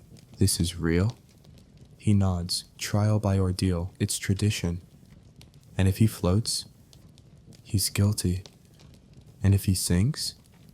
Innocent, mostly, if he survives. You stare at him. He shrugs. We throw a rope in after. Elric is not pleased by any of this. He's barefoot, shivering, and muttering something about only looking at the jar, not taking it. A few villagers nod sympathetically. One offers him a flower. It might help. It might be a curse. Historical fact time. Trial by ordeal was a legitimate legal method in the early and high Middle Ages. Dunking, burning, or poison ingestion were seen as ways for divine will to reveal innocence. The church began discouraging it by the 13th century, but in many places it lingered, especially where superstition ran deep. The barrel is filled with cold creek water. Elric is tied, lowered in, and the entire village watches as he struggles to float. And float he does. He bobs like a wet loaf of bread. There's a moment of silence. Then the Reeve declares, Guilty. Elric sputters. That doesn't even make sense. A few villagers agree, quietly. But justice, or something resembling it, is served. The Reeve sentences Elric to 1 week of labor for Oswin and 2 days without bread. Elric spits out a mouthful of water and says, "Joke's on you, I hate bread." The Reeve adds a 3rd day. Elric mutters something about stupid floating rules as he's led away, dripping and indignant. Quirky tidbit of the day. Some medieval communities believed that water, being pure, would reject the guilty, causing them to float. This belief actually inverted logic. If you didn't drown, you were lying. If you did, well, maybe you were honest, just dead. You help drain the barrel and haul the rope back to the Reeve's shed, which contains an alarming number of instruments labeled "For Truth." You don't ask. Later that afternoon, you sit near the bakery, still mulling over the trial. The baker's wife is arguing with someone about wheat quality. A boy walks by juggling 3 eggs and a rock. 2 chickens follow him with the kind of focus that says they're planning a mutiny. You glance toward the fields. Elric is out there now, trudging beside Oswin, carrying baskets of something that definitely contains bees. He sees you watching and sticks out his tongue. Teb joins you with a mug of ale. "That," he says, sipping slowly, "was one of the nicer trials I've seen." You raise an eyebrow. "One time," he continues, "they made a man carry a red-hot horseshoe to prove he didn't cheat at dice." "Did it work?" "Depends," he dropped it, "so they decided he was guilty of cheating and bad luck." The sun dips low, shadows stretch. You help the baker's boy sweep the square and light the lanterns. One flickers and nearly sets your sleeve on fire. You decide to leave it dim. Later, around the communal fire, people recount the day's drama. The pig who wandered into the church, the cow that fell asleep standing up and refused to move, Elric's spectacular splash, and, as always, the whisper of something else. "She's been seen again," someone says. "Who?" "The woman in white, by the woods, singing." Everyone goes quiet. Even Gertie stops whittling her spoon. "She's back," another murmurs.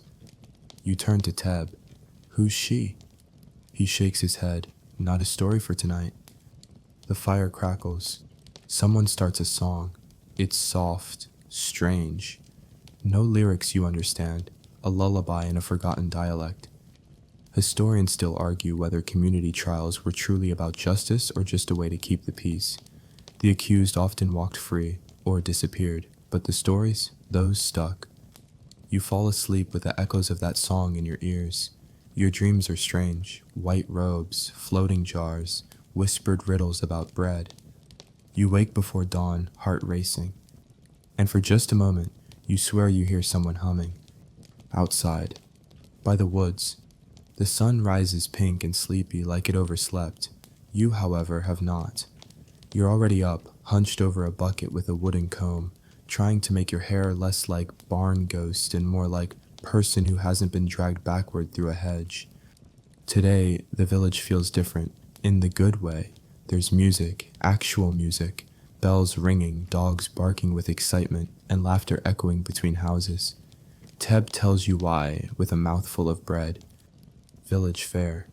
You pause. Like rides, candy, games? He stares, number like goats, wrestling, turnips thrown at things, and pies, sometimes dangerous pies. You nod slowly. Got it? By mid-morning, the square is transformed. Bunting, scraps of faded cloth strung between posts, flaps in the wind. Someone set up stalls of questionable carpentry. The baker's wife is selling festival cakes, which seem suspiciously like yesterday's bread with extra ash. The smell of roasting onions fills the air, which is not as inviting as you hoped, but no one else minds. A boy in a tunic 2 sizes too big tries to sell you a painted rock for 3 buttons. You have no buttons. He gives you the rock anyway and tells you it's cursed. Great. Near the church, a small crowd has gathered around a man balancing a lute on his chin. He drops it. No one cares. Then comes the puppet show. A cloth tent opens to reveal a stage no bigger than a barrel lid. 2 puppets, a knight and a very judgmental pig, begin a shrieking battle over who gets the last apple. You don't know who wins. The pig gets decapitated halfway through, and the puppeteer, unfazed, simply turns it into a ghost pig. The crowd erupts in cheers. You are beginning to understand the village's entertainment standards. Teb joins you, pointing toward the green. Wrestling starts soon. You follow. The arena is a trampled square of grass ringed by rope and shouting children. A large man named Dengar, with arms like bread loaves and a chin like a doorstep, removes his shirt and roars. His opponent is a wiry woman with a shaved head and absolutely no fear in her eyes. They grapple, they grunt. Dengar slips in a puddle and is immediately pinned. The crowd loses its collective mind. Someone throws a turnip. No one is sure why, but it feels right. You are handed a mug of something fizzy and dark. You sip. It tastes like licorice and mud. You keep drinking. Later, a group of monks arrive from the next village over. They're supposed to sing hymns. Instead, they start a juggling contest using eggs and small loaves of bread. One monk, barefoot and suspiciously agile, juggles 4 items at once, including a candle. He wins. A child crowns him with a wreath of weeds. He accepts it like a king. Historical fact, sidebar. Medieval fairs were a mix of trade, entertainment, and community bonding. They could be as small as a handful of stalls or large enough to host merchants from multiple towns. Performers, peddlers, and holy men all mingled, sometimes uneasily, in a swirl of noise and barter. You find yourself trying your hand at one of the games, a ring toss involving sheep bones and a stick. You miss, twice. A small girl beats you and takes your licorice mud drink as a prize. Then someone taps your shoulder. "Jousting," Teb says, handing you a wooden stick and an upside-down bucket. "You're up." What?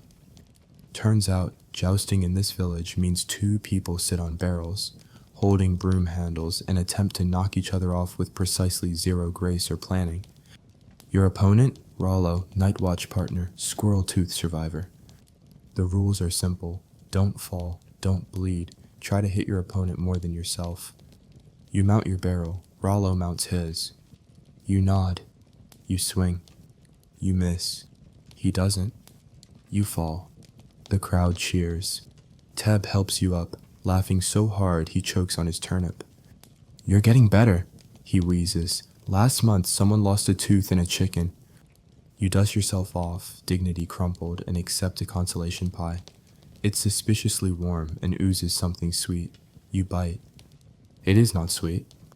You spit discreetly into a patch of grass. A dog immediately eats it and collapses happily.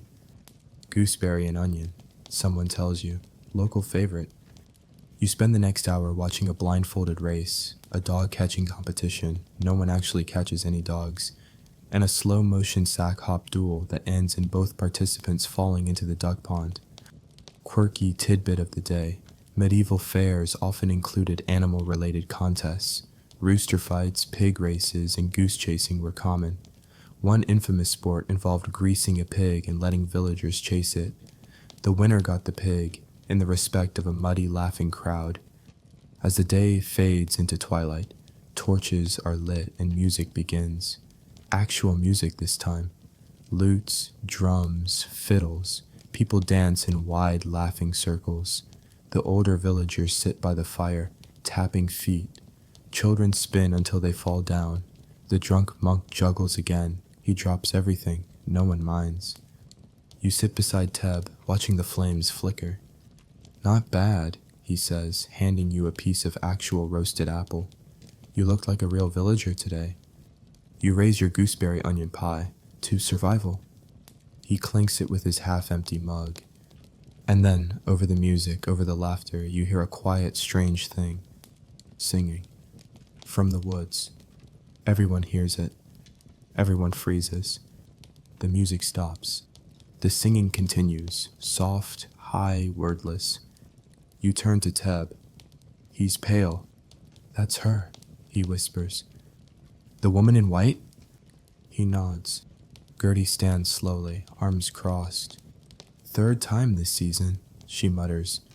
Someone in the crowd spits. The singing fades. Slowly, the party resumes, but quieter now.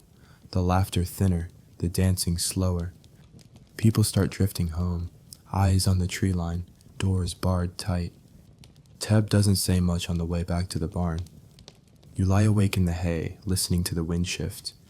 Historians still argue whether the so-called White Lady legend stemmed from ancient goddess worship, ghost stories, or warnings wrapped in myth. But she walks through more than just tales. Tonight, she walked past your fire.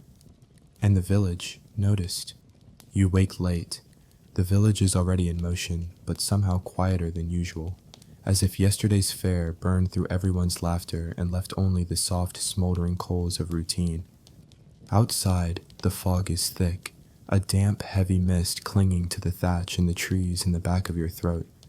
Teb doesn't greet you with an insult this time. He just nods toward a pail of water and says, "Don't drink too fast. You'll feel it later." You do. Your head aches, your legs are sore. You smell like gooseberry onion pie and turnip sweat. But something's off. Not just with you, with everything. The dogs aren't barking, the chickens are quiet, even the crows are absent. You walk through the square and see villagers moving slowly, cautiously, like they're afraid to break something invisible. You spot Gertie outside her home, holding a bundle of sage, walking the perimeter of her doorframe. She notices your stare.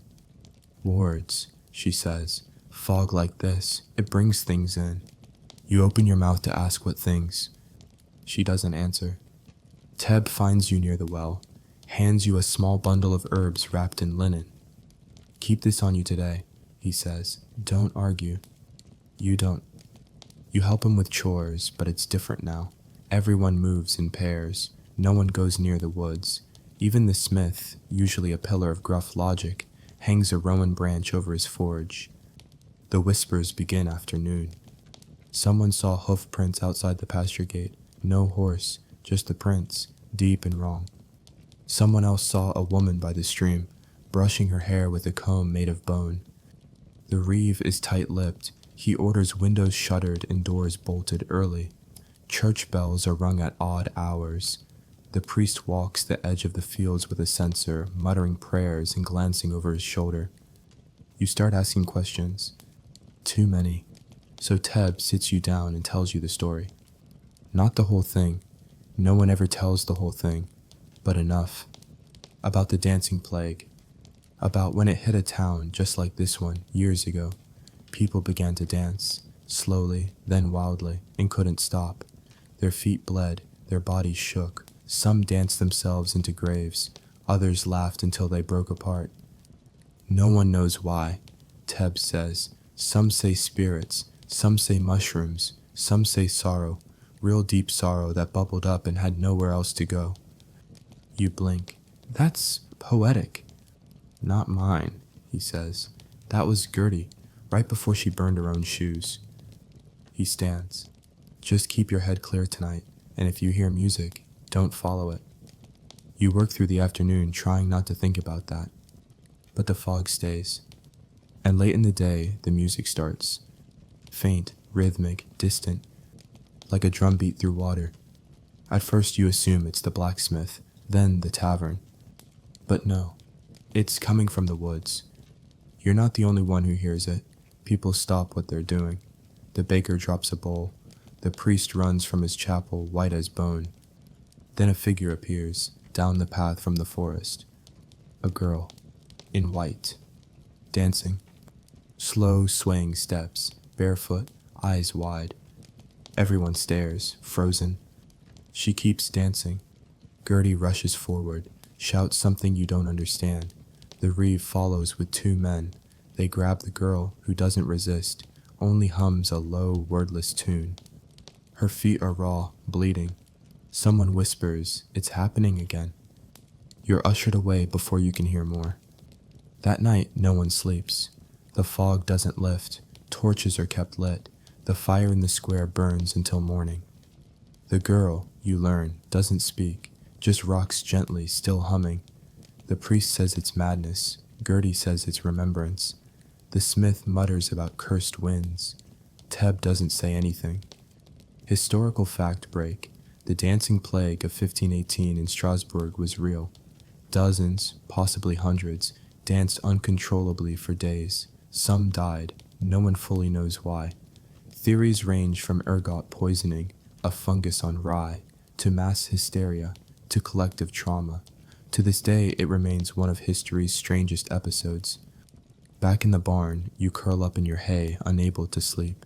The torch outside flickers. Every creak of wood sounds like a footstep, every gust of wind like a breath. And just as you begin to doze, you hear it again. Music, so soft you wonder if it's in your head. A single note, stretching and curling, coming from nowhere and everywhere. You cover your ears. Whisper to yourself, "It's not for me, it's not for me." The music fades. You sleep. And dream of a road that leads into mist, lined with dancers who never blink. Quirky tidbit. In some medieval villages, bells were tied to the feet of the dead. Not because of zombies, but because if one rang, the villagers believed the soul hadn't left yet, and maybe, just maybe, was trying to dance its way back. Historians still argue whether the dancing plague was a medical condition, a spiritual crisis, or a cultural scream, but whatever it was, it left footprints in history and in soil. And maybe, just maybe, in this village too. You awaken to the smell of candle wax and old parchment. Not hay, not goats, not even Teb's usual morning insult. Something's different. You sit up slowly and realize you're not in the barn. You're in a room, dimly lit, cool, stone-walled. A single stained glass window throws red and gold light across the floor. Your fingers rest on a rough wooden bench. Dust floats in the air, thick and unbothered. Somewhere in the building, someone is humming in Latin. A monk steps through an archway, nods and gestures. "Come on now, head's clear? Good, the prior says you're clever." You follow. Down a corridor lined with thick wooden doors and flickering tapers.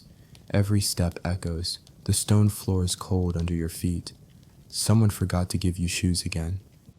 You pass a small courtyard where a goat is eating someone's robe. No one seems concerned. Then you're brought to it, the scriptorium. It's a long room filled with desks and angled boards, stacks of parchment, jars of ink, and quills that look like they've fought battles. 5 monks work in silence. The air smells of candle smoke, mildew, and something that might be garlic. You're handed a stool, a quill, a scrap of parchment. "Copy this," the monk says. He hands you a page. On it is Latin. So much Latin. Swirls, loops, odd abbreviations, and a doodle of a rabbit fighting a knight in the margin. You blink. "I don't know Latin." The monk shrugs. Neither did the last one. He did all right, till the ink ran out and he tried to use wine. You're sat in front of a text that might be scripture, might be farming advice, might be very angry poetry. The letters are so ornate they look like they're trying to climb off the page. You begin. Badly. Ink blotches, letters slope sideways. You sneeze at one point and smudge half a sentence. But you try. The monk returns, squints at your work. "Well," he says, rubbing his beard, "you've got enthusiasm, and you didn't draw any lewd saints. Improvement." Historical fact detour. Medieval monasteries preserved much of Europe's written knowledge.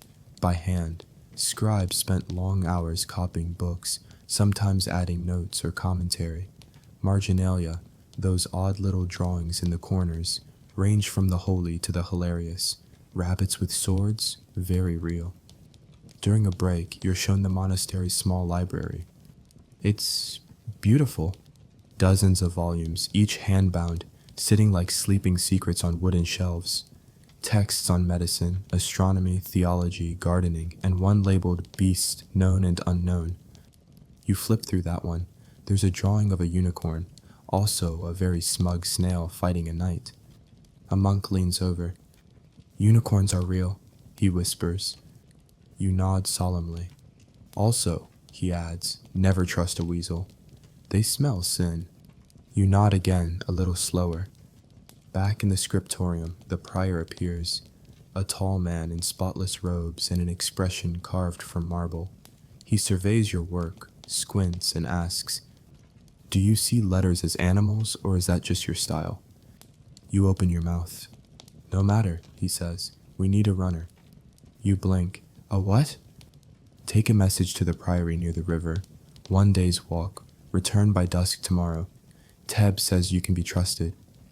You nod before you think too hard. They hand you a pouch, a small flask, a tightly folded letter sealed in wax, and a hard-boiled egg. For strength or diplomacy, you're not sure. You set out after a short prayer in the courtyard. The gate creaks shut behind you. The road stretches ahead, muddy, rutted, lined with hedges and the occasional deeply suspicious bird. Your first journey alone. It's quiet, almost too quiet. You begin humming to fill the space, then talking to yourself, then arguing with the rabbit you drew in your copybook.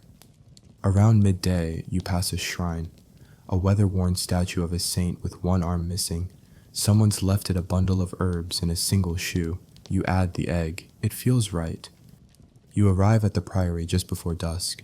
Monks greet you, offer bread and bean stew, ask if you saw the glowing fox on the road. You didn't. Shame, one says. That means she's still watching. You sleep in a hard cot and wake before dawn. Return trip, rainy, slower, quieter. You pass a man walking backward, muttering prayers. You pass a bird with two heads, or maybe one bird doing an impersonation.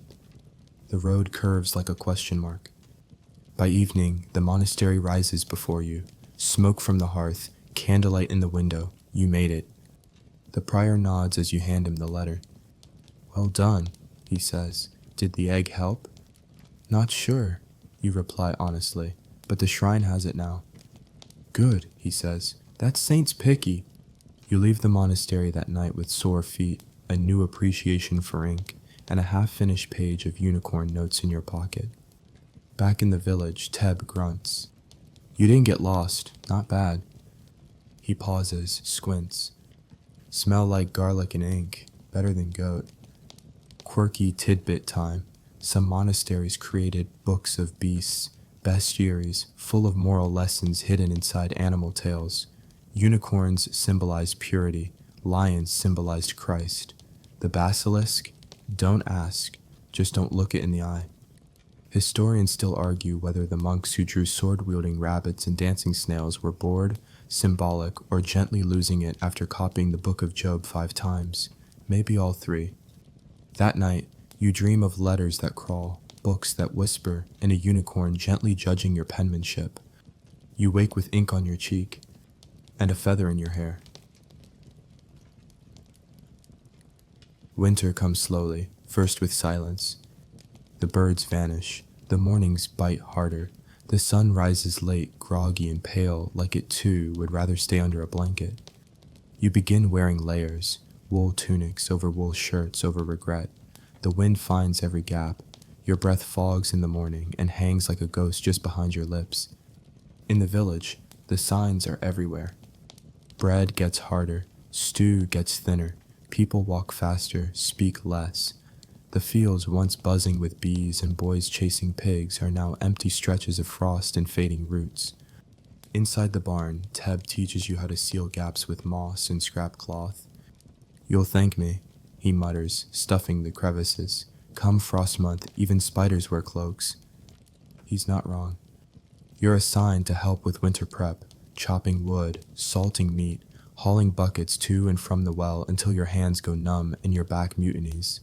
You learn to keep coals alive through the night, to share blankets, to wake early enough to beat the ice off the latrine seat. You also learn people die, not suddenly, but quietly. One morning, old Marek doesn't answer his door. The baker's wife finds him still in bed, peaceful but pale. The priest says prayers, the reeve says words. Gertie says he always bet the cold would get him. Guess it finally did. He's buried in the churchyard with frozen soil and good bread tucked into his pockets, just in case. A week later, it's young Selah, a girl with clever hands and a laugh like spilling pebbles.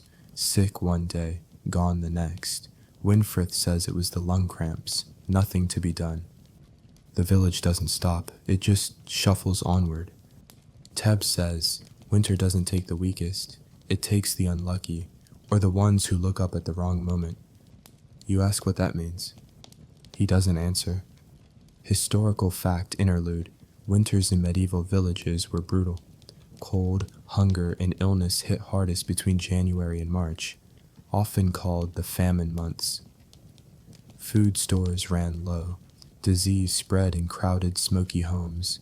Many didn't survive. Those who did, tough as old boots. By December, the barn is more crowded.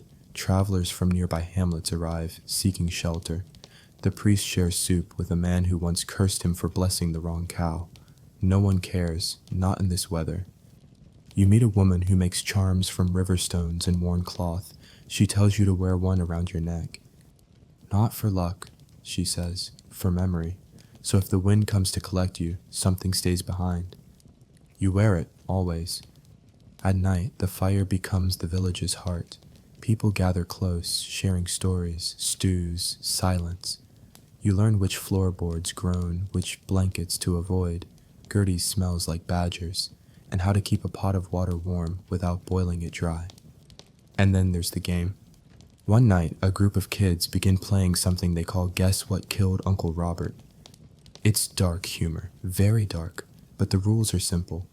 Make up the most ridiculous cause of death for someone already long gone. You join in cautiously. Tripped over a duck, one kid offers. Poisoned by turnips. Look directly at Gertie. You say, laugh too hard during a sermon. Everyone roars. Even Gertie snorts. The night feels warmer after that. Quirky tidbit of the day. Medieval villagers often relied on humor to process hardship. Jokes about death, illness, and curses were common. One 14th century joke book contains a tale of a man who faked a funeral just to avoid paying for ale. Classic. As frost deepens, you help patch boots with boiled leather. You learn to stretch broth with dried peas. You watch the village shrink, not in number, but in radius. Everyone moves closer, talks softer, stays put. Then comes the knock. Late one night, a single rap on the barn door. Teb stiffens. You both freeze. Another knock. He stands, grabs a poker from the hearth, and gestures for you to stay back. The door creaks open. It's a boy, thin, blue-lipped, alone. Help, he rasps. It's my mom. She won't wake up. Teb moves fast. Blankets, herbs. You grab a lantern. The three of you push through the snow to a crooked cottage on the edge of the village. Inside, cold, silence, and a woman barely breathing. Winfrith arrives minutes later, summoned by one of the baker's boys. She checks the woman, mutters, and begins her work. You hold the boy's hand. He doesn't cry. He just stares at the wall. The woman survives the night. But it's close. Winfrith says, too cold. Not enough food. You and Teb carry extra wood there the next day. Quietly, no thanks are exchanged, just nods. That's winter, no grand moments, just small kindnesses. And snow. So much snow. It blankets the village in silence, muting everything, covering graves and gardens alike. The square becomes a world of white and gray. Even the pigs are subdued. You slip once while carrying firewood and land face first in a drift. Teb says, "You all right?" Before laughing so hard, he drops a log. You throw snow at him. He retaliates with a shovel. The villagers watch. No one stops you. That night, you sit by the fire with a mug of something warm and sweet. The baker's wife calls it root syrup. You call it surprisingly not awful. Someone begins humming. The rest join in. The melody is old, older than the church, older than the village, maybe. It winds through the air like smoke. You hum too. And for the first time all winter, the cold doesn't bite quite so deep. Historians still argue whether the medieval peasantry faced winter with dread or resilience. The truth seems to be both. It was bitter, it was brutal, but it was endured. Together. You fall asleep beside the fire, snow melting on your boots, the hum of songs still in your chest. You dream of spring. Not as a promise, but as a memory waiting to come back. The thaw begins not with sunshine, but with drip. One, then another, then dozens. Snow melts from rooftops like forgotten frosting. Icicles weep, mud returns. So much mud, it sucks at your boots and your patience. But you welcome it. Because it means you've made it through. You, a stranger once dropped in this village like a misplaced page, have survived winter in a place that eats the unprepared like stew. Teb claps you on the back one morning and says, "Didn't think you'd make it. Thought the goats would eat you before the frost did." You smile. The goats tried. Bird song returns first, then green shoots, shy and suspicious, poking through last season's death. The trees bud reluctantly. Everyone seems to hold their breath, waiting to see if spring's promise is real or just another trick. But then a lamb is born. Then two. Then a calf. And suddenly, the whole village bursts back into motion. Carts creak, tools clang, shirts are unlayered. You help dig up the communal garden, pulling frozen stones from the soil and throwing them into a growing pile that Teb names the potato graveyard. "None of these are potatoes," you say. "They died like potatoes," he replies solemnly. The rhythm changes. No more long sleeps and heavy meals. Now it's seeds, sweat, sunburn. You're given a hoe and pointed toward the east field. Chop the weeds. Mind the roots. Don't anger the crows. You think that's a joke? It's not. The crows here are organized. You plant onions, turnips, peas, and cabbages. You learn to spot which weeds are edible and which ones will turn your insides into soup, according to Gertie. Children run barefoot again. The priest hosts a blessing for the fields, waving incense that smells suspiciously like last year's compost. No one complains. One woman sneezes so hard she drops her baby. The baby is fine. The woman blames the devil. The priest agrees. Historical fact alert. Springtime rituals were common across medieval Europe. From field blessings to fertility dances, the goal was to secure a good harvest. Some involved bonfires, others leaping over brooms. Occasionally, a symbolic animal was paraded around the village wearing ribbons and minor dignity. You help with fence repairs, egg collecting, roof patching, and pig herding, which turns out to be more of a suggestion than a task. The pigs have plans and none of them involve listening to you. One pig, a particularly round one named Evo, escapes 3 times in a single afternoon. The 3rd time, he walks into the church and refuses to leave. The priest tries exorcism. Gertie offers him an apple. He takes both. You feel stronger, leaner. Your hands are rough. Your back cracks like a prayer scroll. You've stopped asking what's in the stew. You've also stopped wanting to know. Then, one morning, something unexpected happens. You get a letter. Delivered by a boy with a bowl haircut and 3 mismatched boots. He hands it to you like it might bite him. "From the monastery," he says, then runs off. You stare at the wax seal, a simple cross. The parchment smells like smoke and dried lavender. Inside, an invitation. "Your work was acceptable," it says. "We require a seasonal assistant, scriptorium duties, modest pay, moderate danger, immediate start." You read it 3 times. Teb peers over your shoulder. Dangerous scribbling? Maybe they want me to copy demon contracts. Or start one. You don't answer, not yet, because part of you wants to go. But another part, a bigger part now, looks around this muddy, stubborn, onion-loving village and realizes something strange. You care, not just about surviving it, but about being part of it. Still, you accept the monastery's offer. Temporarily. You leave in the morning with a sack, a scarf, and half a loaf of bread shaped like a fish. The village watches you go, not with sadness, but with curiosity. You'll be back, or not. Either way, you're one of them now. The road winds past familiar trees, past the well you slipped near, past the cross where they hang cursed dolls no one admits to making. By midday, you're at the monastery again. The prior doesn't say hello, he just hands you a quill. Try not to draw rabbits this time. You work, you copy, you blot ink, you spill wax, you fall asleep at your desk and wake to find someone's drawn a beard on your page margin saint. Days pass, then weeks. You learn the Latin for turnip. You copy a text about the proper method for curing fish using smoke and holy water. You accidentally sneeze on a scroll that may or may not be about the apocalypse. Then, one rainy afternoon, the prior finds you in the library. "You'll want this," he says, and hands you a book. Your name is written inside. Not your real name, But the name the villagers gave you, a nickname, a joke that stuck, you run your fingers across the page. It's your copy, the prior says, of the Book of Days, village lore, dreams, blunders. Your page is colorful. You flip to it.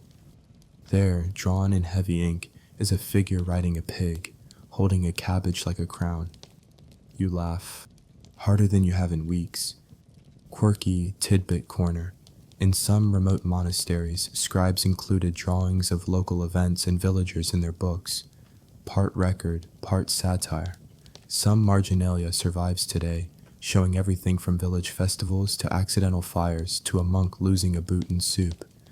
Historians still argue whether these small personal records were sanctioned or simply tolerated, but they give us a glimpse of real medieval life, awkward, hilarious, and deeply human. You stay another week. Then another. But one night, as spring gives way to real warmth, you pack your things. You miss the square. You miss the nonsense. You miss the pig. So you walk back. The road welcomes you. And when the village comes into view, muddy and loud and slightly on fire, just the shed apparently, your heart lifts. Because this is home now. Not by birth, not by fate, but by belonging. You return to the village carrying a book, a loaf of monastery bread, and a pebble you stole from the chapel garden. Purely symbolic, you swear. As you step through the crooked gate, the air hits you different. It smells like lilacs and ash. Because yes, part of the shed is still smoking.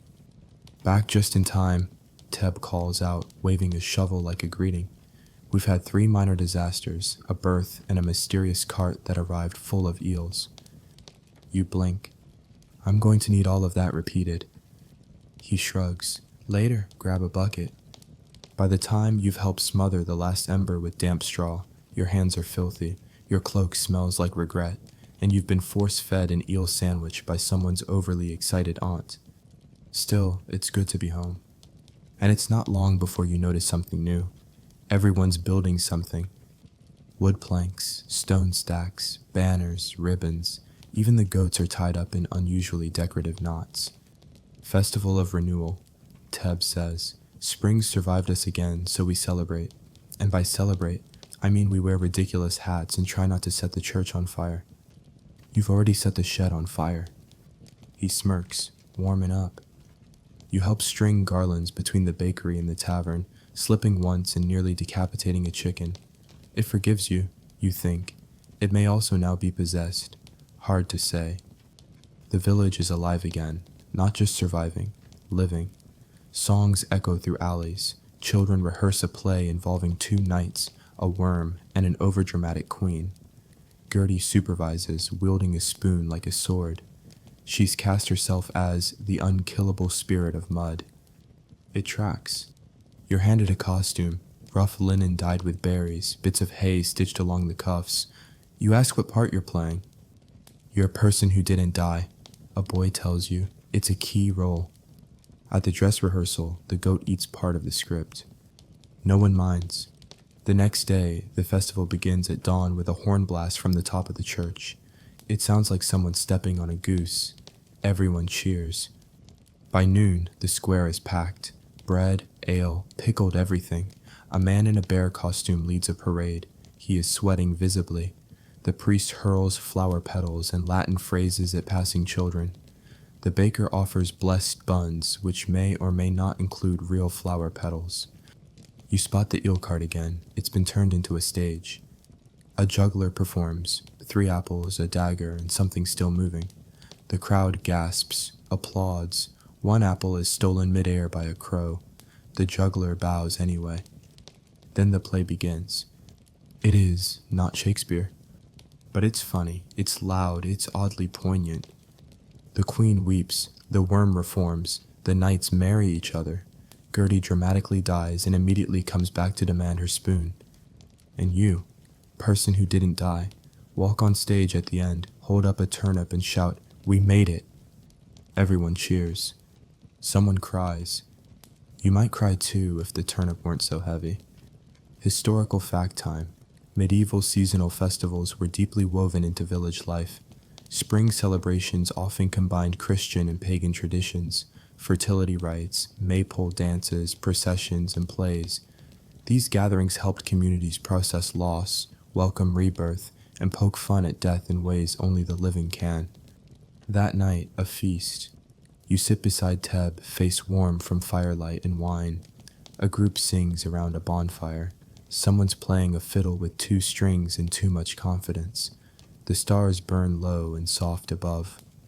And then, of course, the woman in white returns. Not in body, but in story. As the fire crackles, a traveler from another village tells of a figure seen on the moor, pale, still, humming. "Don't look at her feet," the traveler says. "You'll forget your name." The village listens in silence. When he finishes, Gertie throws him a roll and says, "Not bad. 7 out of 10. Teb leans in. "You believe it?" You glance at the forest's edge. You remember the music. You remember the fog. "I believe something," you say. He nods. "Good. Belief makes the soup taste better." Later, as you carry plates to the wash basin, you hear someone reading aloud, softly, gently. It's a child, holding your book, the one from the monastery, reading from your page. And the stranger who stayed, who slept in hay and survived winter and wore too many socks. The kids laugh. And in that moment, something shifts. You're not a stranger anymore. Your story. Quirky tidbit corner. In medieval villages, local lore often absorbed new residents. Outsiders became legends, heroes, villains, or cautionary tales, depending on behavior and survival skills. Entire songs were written about someone who once sneezed in church and lived to tell the tale. Historians still argue whether such oral traditions helped preserve truth or distort it. But what's clear is this: to be remembered at all, you had to matter. That night, as the fire dies and people drift to sleep beneath stars and half-hung banners, you sit on the edge of the well. You look at the crooked rooftops, at the empty eel cart, at the hay clinging to your sleeves, and you smile. You made it through one full turn of the year, not just surviving, but laughing, helping, belonging.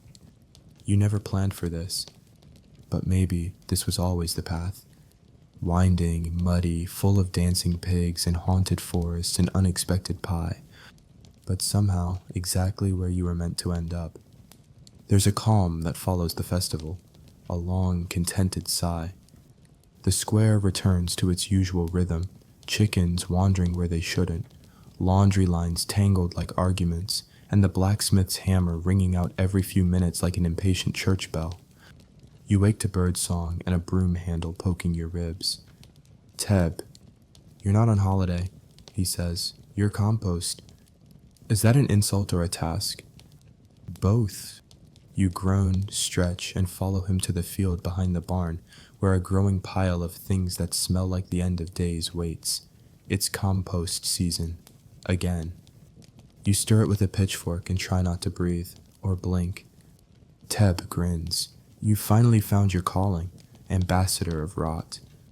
But even under the stink, the land is waking. Crops grow taller. Beehives hum. The air is warm, and people smile more.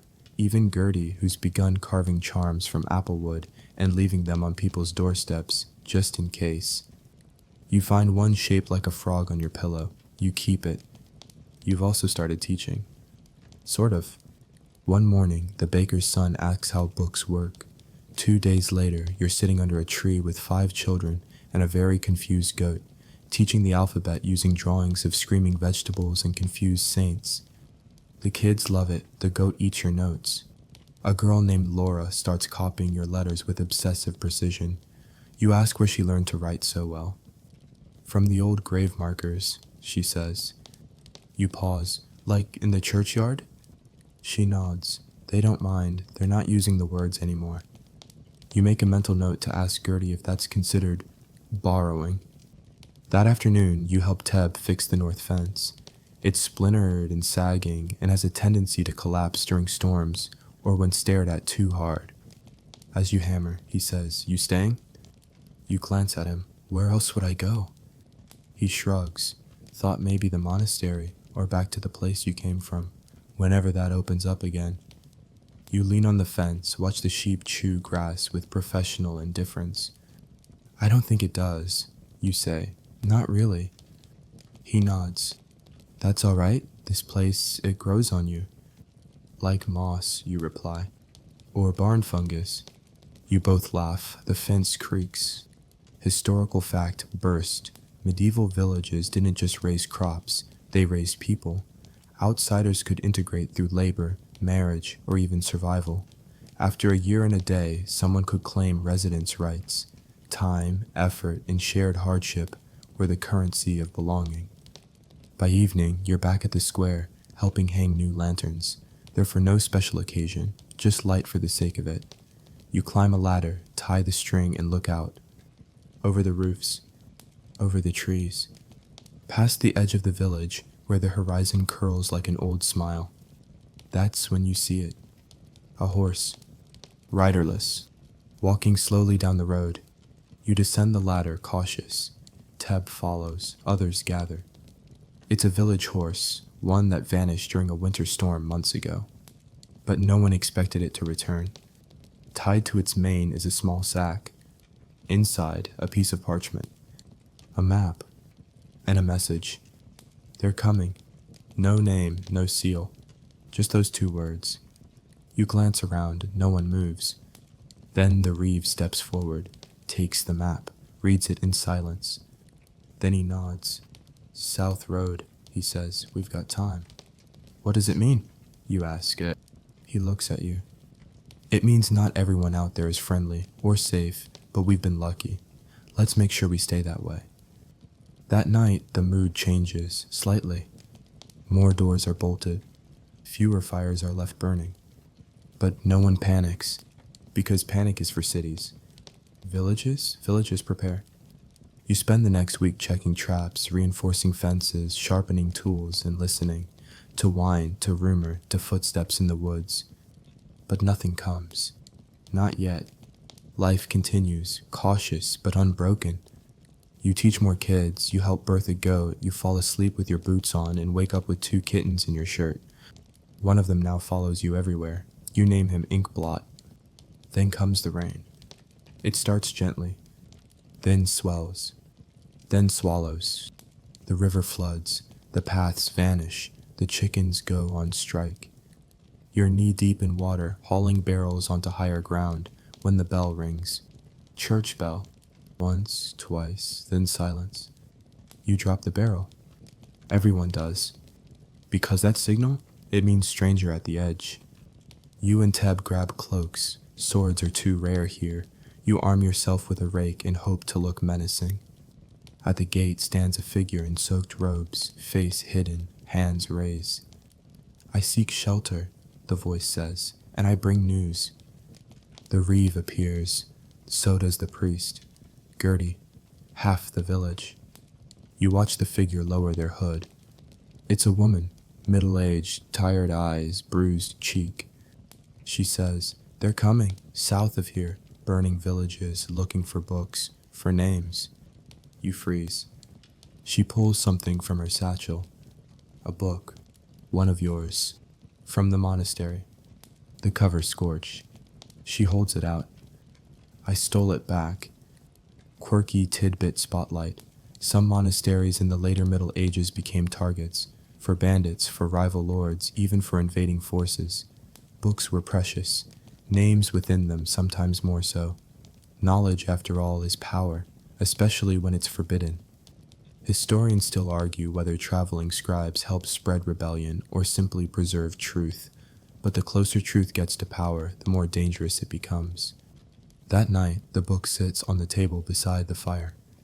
Teb watches it like it might bite. You feel the weight of ink, and the chill of coming storms. The rain doesn't stop. It becomes a wall, a constant drumbeat on every roof, every leaf, every thought. The fields flood, the river becomes a monster with no leash, and the mud eats boots and hope and wants most of a chicken. But that's not what keeps people inside.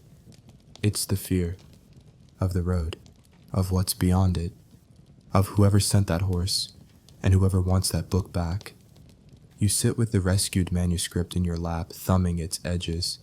The ink has bled in places like it too has tried to escape, but the words remain, names, dates, margins filled with commentary, some serious, some scribbled nonsense like, "This bishop smells of fish." That last one might be yours. The woman who brought it, her name is Alice. She sleeps in the barn, close to the fire, eyes always open. She's not a monk, but she knows monastery Latin. She used to be a healer, until the wrong person read the wrong page and decided books were curses. "They're burning texts," she says, "in villages, looking for heresies or excuses." "Who's they?"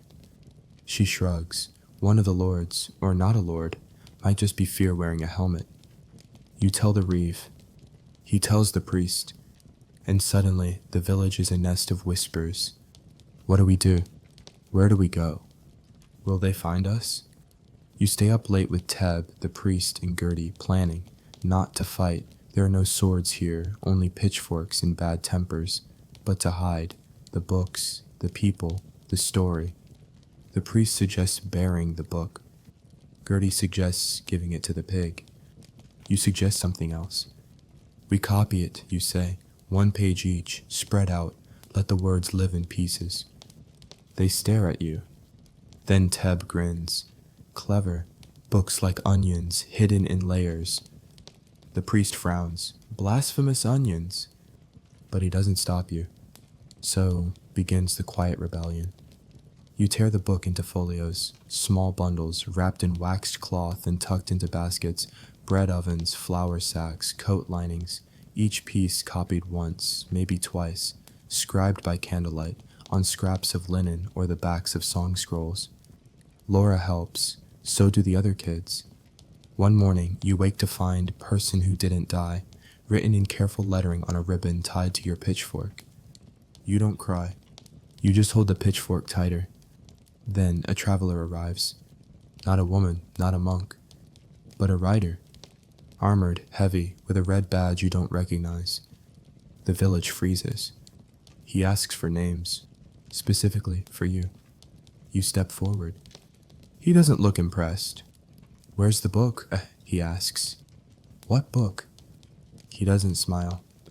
There was a manuscript taken from the abbey, seditious material, blasphemy. If you've seen it, hand it over. If not, we'll have to search, thoroughly. The reeve blinks, then says, "We have a lot of turnips. You're welcome to search all of them." The writer frowns, then leaves, just like that. But it's a warning. You gather your pages.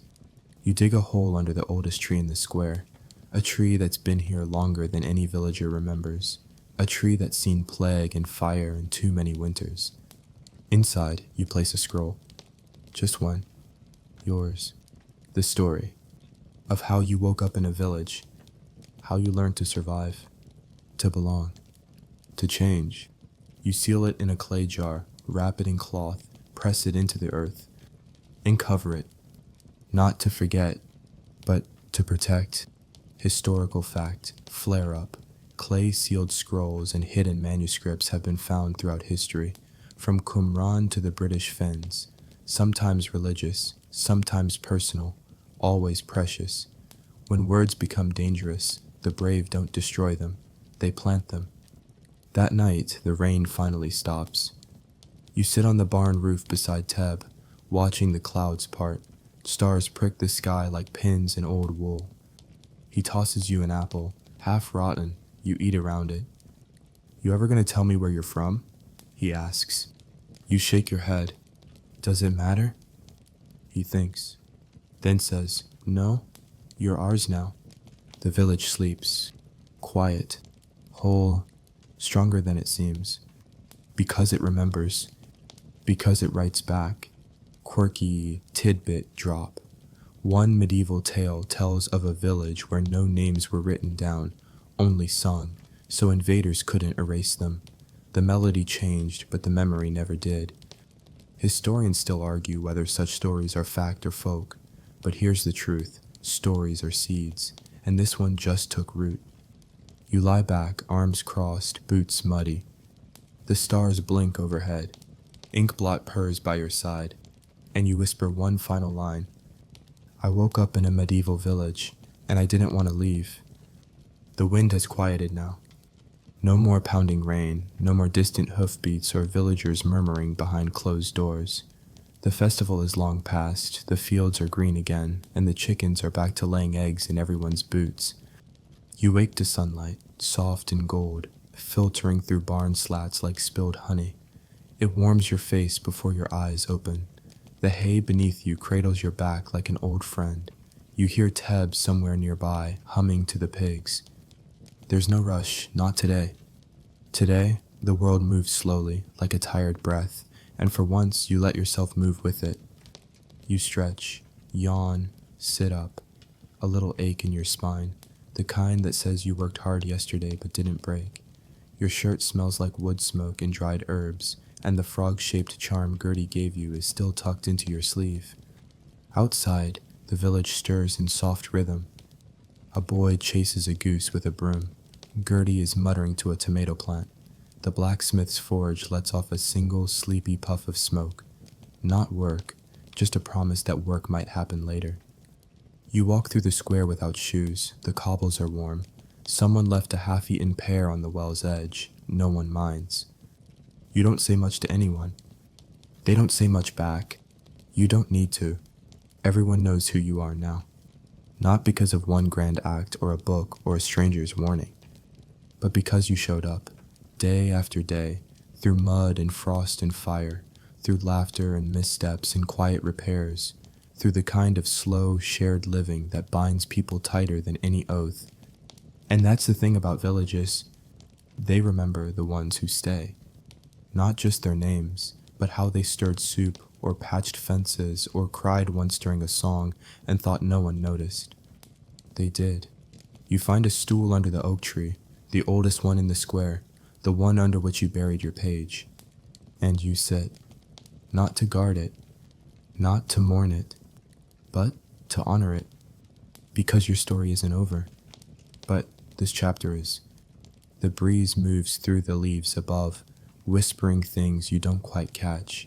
You think about the girl learning letters, the boy who dreamed of becoming a juggler, the pig that thinks it's a bishop, the woman who risked everything to save one book from the fire. And you, the outsider who became part of the tale. Now lean back. Let your shoulders soften, let your eyelids drop. You've done more than enough. Let the past hold you gently now, not like a weight, but like a lullaby. You're not lost. You're exactly where you're meant to be. And somewhere beneath the soil, your words are still there. Waiting. Growing. Becoming legend.